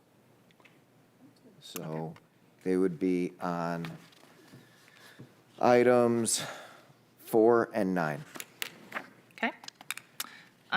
Recommended action, move that action items 1 through 9, 11 through 24 be approved as recommended in this agenda, with the exception of 10. So moved. Support. Motion by trustee Barry, support by trustee Petlicoff. Let me go with my 2 questions. One of them is really a comment, but on number 4, this is about an additional request for Grad Alliance. It mentions the increase that we're looking for, but it doesn't really give a why. I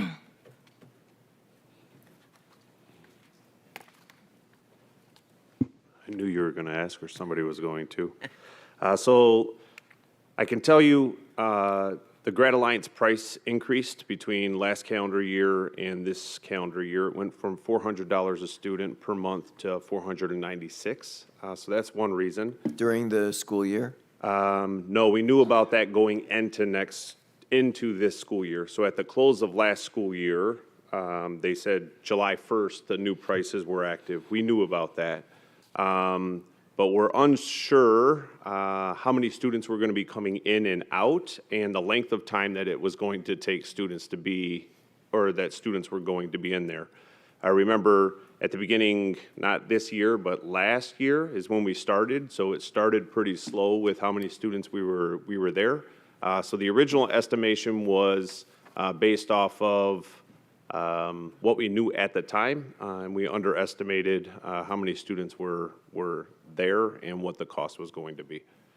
So, long story short, kids can be in there for 12 months. They can be in there for 2 months. Some of it's depending on how many credits they need and how quickly they move themselves through credits. So, it's pretty difficult to be able to predict student pace in terms of how fast they're able to move through the program.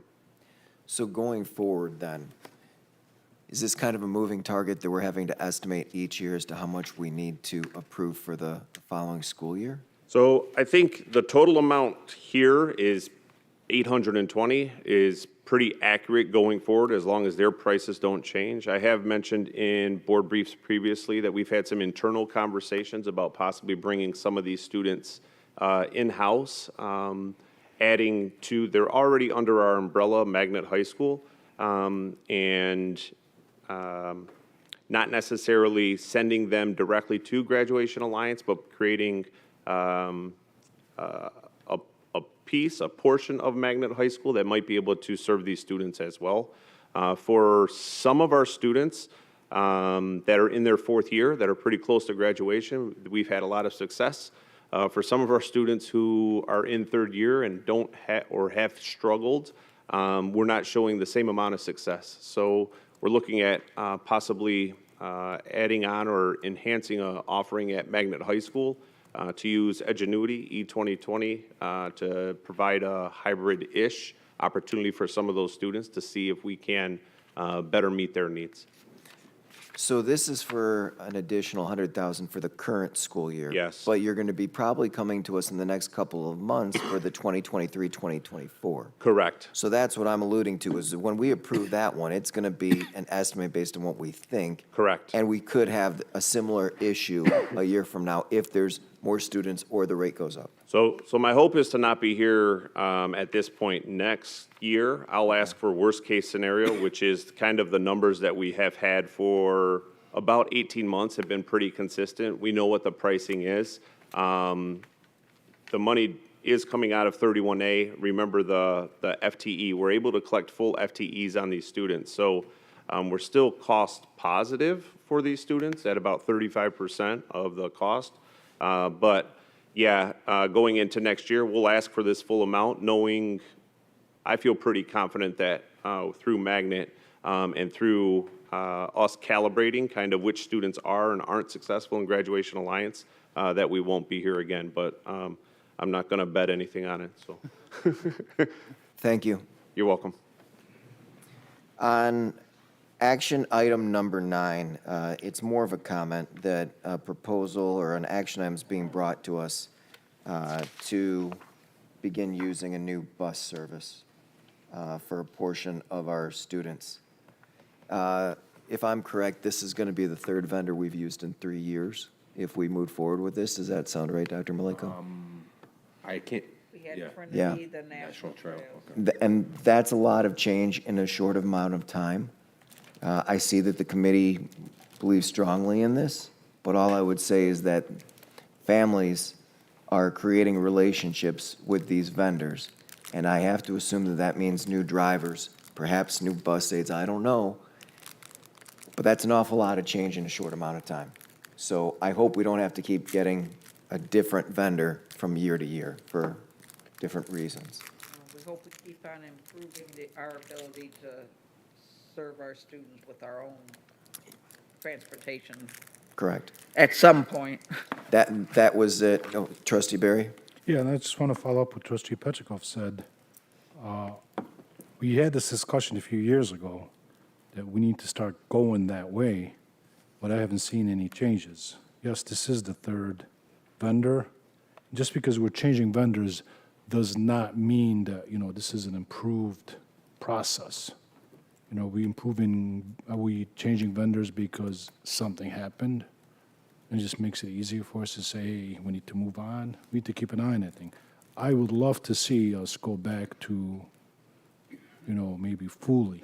And I understand it's difficult, but we need to get to it. We need to have those discussions. I asked many, many months ago, and I did receive that report, that how much it would cost for us to start creating these full-time positions with the bus drivers, with all the responsibilities. The report we got was like how many millions of dollars it would take. How much would it cost? I guess I'll go back to maybe later on and I'll ask a more specific question. But yeah, me personally, I would like to see this go back. And the other thing is if we're getting away from our own bus drivers, and now we're spending $4.5 million with another almost a half, 450 in contingency, so that's almost $5 million. So we do have a director, we do have some salaried employees. If the total budget is shrinking, we need to have that discussion too. I guess we have some of the smartest people in the world in this district. We need to figure this out. I have some questions I guess I will follow up with under. Trustee McDonald? I'm just assuming that part of the reason still has to do with it's difficult to get bus drivers, and there's a bus driver shortage, and is that correct? Yes, and we're moving towards, it is a huge cost, as you're aware, to churn over and getting the bus drivers, but I agree with you, the more we can continue to move over to our Absolutely. employees, the better. But the reality is we need a contract right now to provide the service for students, to keep our busing moving forward. But you're right, correct. And I think that we've all voiced that opinion over the years, that it's important to, and what our own employees add to the experience of our students. So Yeah, and Rick and the team do a great job, really, in the department, so, you know. All right. Any additional questions before we call the action item? All right, can we get a roll call? Trustee Barry? Yes. Trustee D'Ambrosio? Yes. Trustee McDonald? Yes. Trustee Moses? Yes. Trustee Petrikov? Yes. Trustee Watts, yes. President Thorpe? Yes. Action item number 10.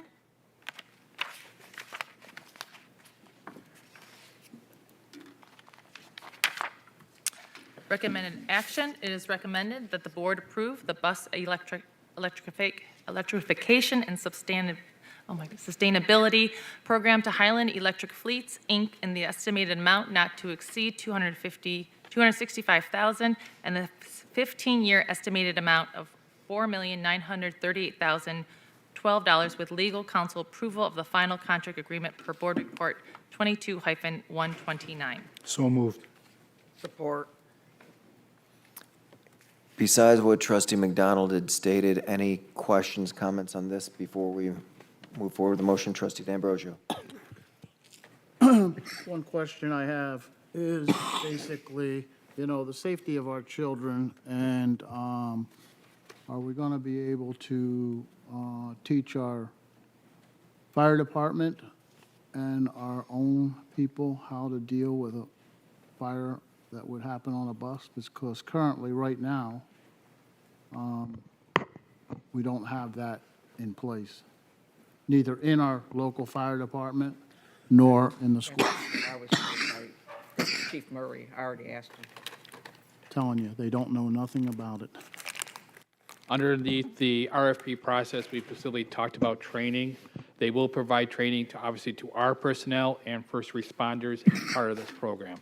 And they'll do that annually because, we bring new people on constantly every year, so will the fire department, so that's something they will be providing annually. Thank you. So Trustee Petlicoff, then just make sure when we do city relations meetings. Yeah, that we I already keep had a that one front and center. conversation with Chief Murray. Thanks. And they are focused on training. Okay. We look forward to working together. Any additional questions on this? Thank you, Mr. Wall. Could we get a roll call, please? Trustee Barry? Yes. Trustee D'Ambrosio? Yes. Trustee McDonald? Abstain. Trustee Moses? Yes. Trustee Petrikov? Yes. Trustee Watts, yes. President Thorpe? Yes. Summary of agenda action items. Number 1, approval of warrants. Number 2, approval of an award to Curriculum Associates per Board Report 22-124. Approval of an award to School Specialty. Number 4, approval of change orders. Number 5, approval of an award to Southwest Food Service Excellence per Board Report 22-125. Number 6, approval of an award to Vision Construction and Development per Board Report 22-126. Number 7, approval of an award to MIS Corporation. Number 8, approval of an award to Train per Board Report 22-127. Number 9, approval of an award to First Student per Board Report 22-128. Number 10, approval of an award to Highland Electric Fleets, Inc. per Board Report 22-129. Number 11 through 14, approval of non-instructional and instructional personnel items for P12. Number 15, approval of an award to Canton Computers per Board Report 22-134. Number 16, approval of an award to AT&T Mobility per Board Report 22-135. Number 17, approval of an award to Salesforce, Inc. per Board Report 22-136. Number 18, approval of financial statements. Number 19, approval of Wayne Risa 2023-2024 budget per Board Report 22-138. Number 20, approval of resolution authorizing the sale of 2023 school improvement bonds per Board Report 22-139. Number 21, approval of Sexual Education Advisory Board recommendations. Number 22, approval of winter 2023 Technology Investment Fund for Henry Ford College. Number 23, approval of the fiscal year 2023-2024 budget for Henry Ford College. And number 24, approval of donations. Thank you, Madam Secretary. I'll entertain a motion to extend the meeting 15 minutes. So moved. Support. Can we have a roll call vote? Yep, Trustee Barry? Yes. Trustee D'Ambrosio? Yes. Trustee McDonald? Yes. Trustee Moses? Yes. Trustee Petrikov? Yes. Trustee Thorpe? Yes. President Thorpe? Yes. Next, discussion items. There are none. Okay. Next, Board of Education business, acknowledgements or correspondence. Several different emails came in. I think most of them were coming to me. I don't recall that people forwarding too much the last month, but making sure that the response goes back to everybody. Next, board member committee and organization reports. I'll go ahead. Policy met today. We discussed several items. The first one was the graduation requirement. Adam Martin came and spoke to us. It was some special circumstances, 3 in particular. The state assessment requires graduates under Board Guideline 5460 to take the MME. We had, because of COVID, one subgroup that was the students that were in the 5th-year collegiate academy students. Because they were, during COVID, not required to take the MME, they are now being, they're in this special circumstance that it wasn't required, but now it's one of those, what do we do with these one-time unique situations, and how do we handle that with graduation? The other one was a group of students, 2 who are in the virtual school, but because they're in the virtual school, they are out of country. So the requirement for them to come back to take a paper exam is not feasible. The other 2 were students that, because of medical issues, were not able to come in and take the paper copy as well. So Mr. Martin came and asked policy if under a special circumstance, for instance, we will never have this issue with the 5th-year collegiate academy where students will not be taking the MME. And his recommendation would be under a special circumstance that we would be able to empower him to make that recommendation to allow these students and waive the requirement of the MME, with an understanding that next year we have to think about how do we remedy those students as juniors if they are in virtual, how do we have them come and take the paper copy? And some of the things that we're starting to see at the state is they're thinking, or there's discussion about having the SAT now online. So what will they look like? Will that be in place by September, October? We're not quite sure. So I suggested that we reach out to MDE and find out what are they seeing in other school districts as well. So that was one thing that we had discussed.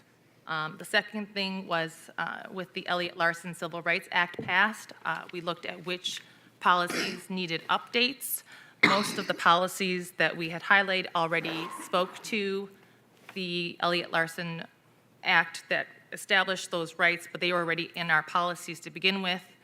Where there was only one policy that we found that needed updating, policy 5517, so Mr. Mustinen will go ahead and update that language with that.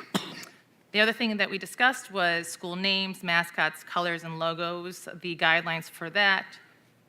That was we had discussed that a few months ago, but just cleaning up the language so that the branding of schools, if they had a particular color, that we are being cognizant to make sure that there's consistency with the colors for maybe perhaps Bryant or Hague, that they're using that specific blue versus the light blue and whatnot, so that we are having the same sort of process for all of the schools when it comes to their logos and their mascots, and just updating the verbiage for what does that look like for changing the schools.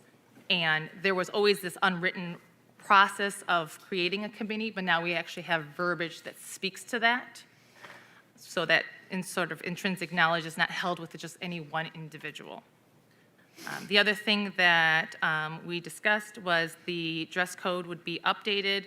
We had the principals from all of the various levels from elementary, middle school, and upper school come and give us feedback and just clean up some of the language so that it was a little bit, it was a little bit less confusing, and maybe not necessarily, did the tips of your fingers touch the bottom of your shorts? So something that was just a little bit more, less measurable, but something that gave a little bit more grace.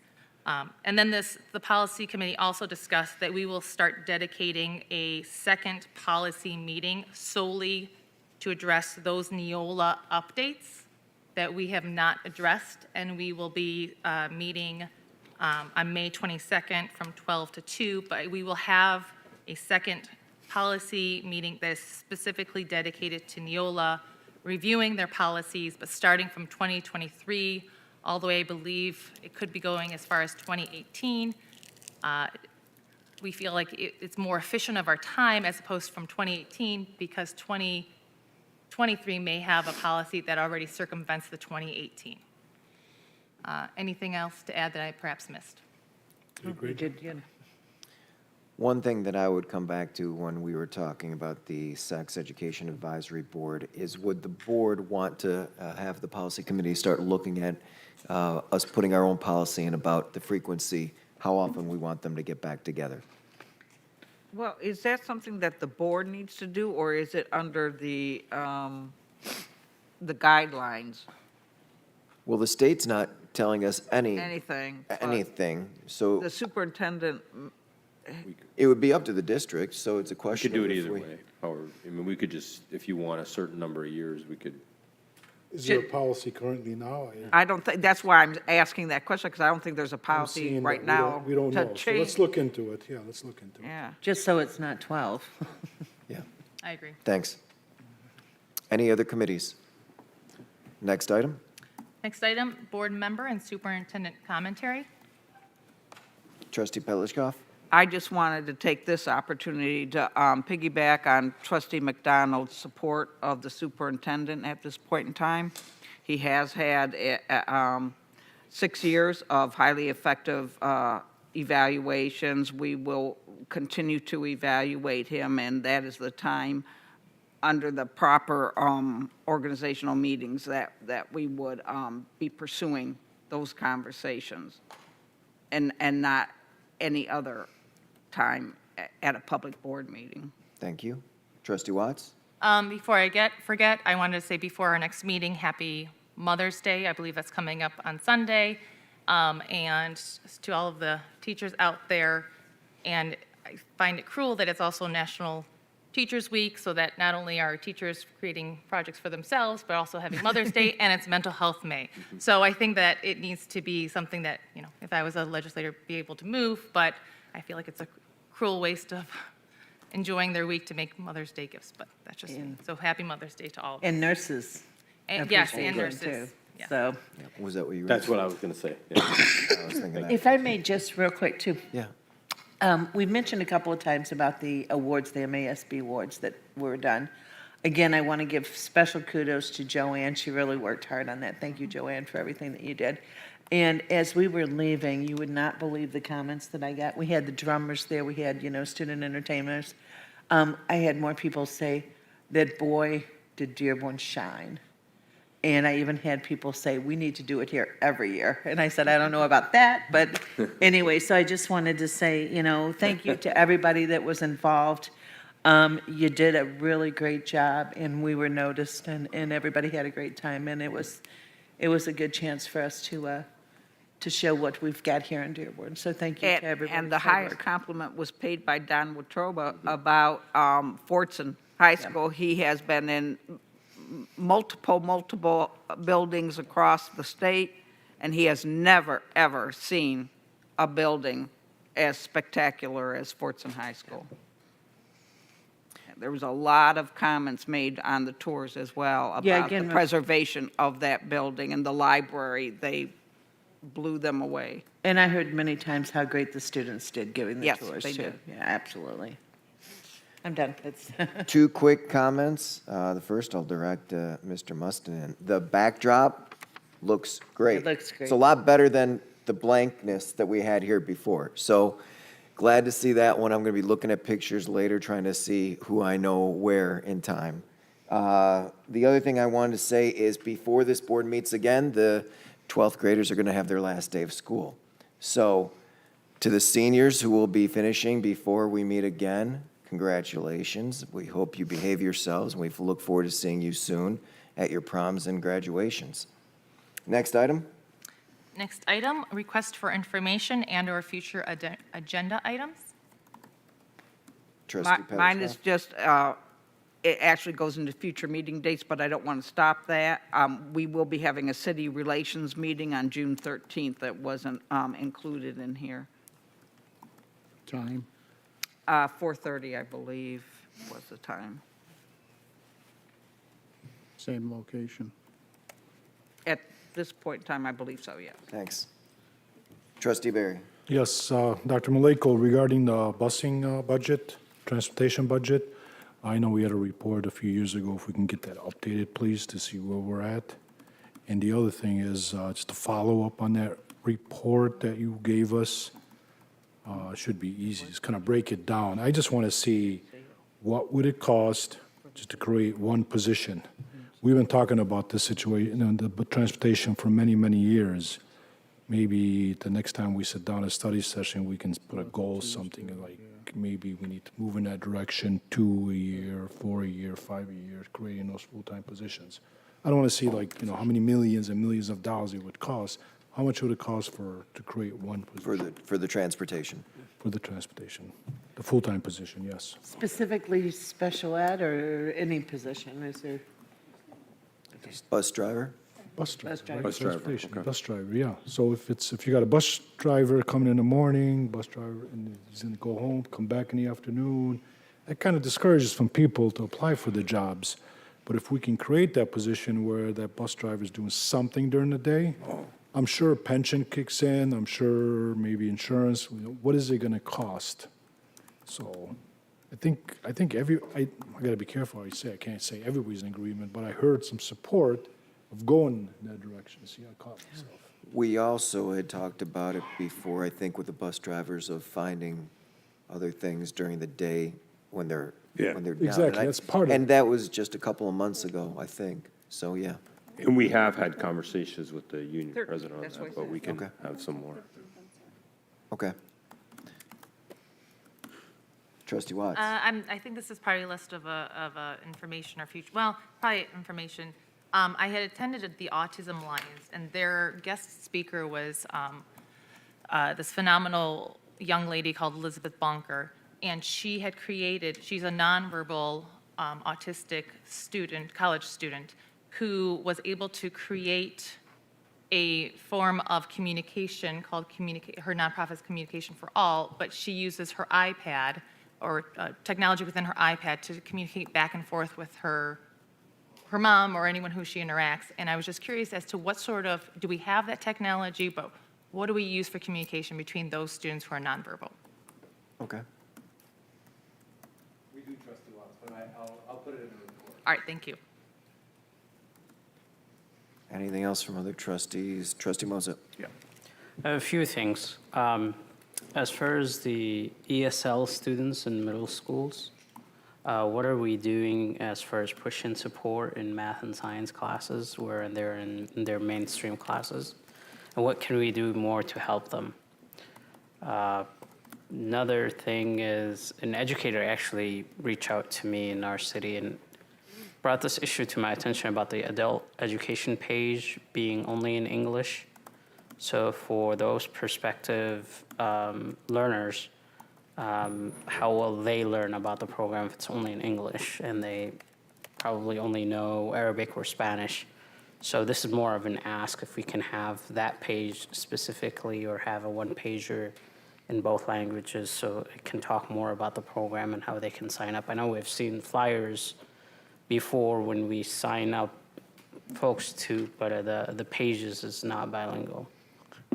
And one question, but this might be not for the superintendent, but going back to the attorney's report that was shared now with all of us, why it hasn't been shared with the superintendent? I thought that was the case. No, it was shared. It was already shared with you? There was a previous one that was not shared. I don't have the 2022, but I do have the memo that was a couple pages. Okay. Right. So the one from January was shared with all 8 of us. Okay. Can I suggest, because that memo happens to mention several other pieces of evidence or paperwork that was when they were not on the board, that they don't have access to from other investigations that were done many years ago, that they should also have access to all of that information as well. We have to extend the time. Yeah, it's time we need to. Motion to extend the meeting 15 minutes? I'll support. Motion by trustee Barry, support by trustee Moses. Any discussion before a vote? Roll call, please. Trustee Yes. Barry. Trustee D'Ambrosio. Yes. Trustee McDonald. Yes. Trustee Moses. Yes. Trustee Petlicoff. Yes. Trustee Watts, yes. President Thorpe. Yes, so work on a history that gives more of the background of what was mentioned in that report, including maybe the one from the fall, and then some of the other ones that were from a couple of years ago. No, I just want to say, I always thought about that. There's something that happened a few years ago, and why, why am I here 3-4 years trying to educate, trying to dance, trying to educate? We should have access.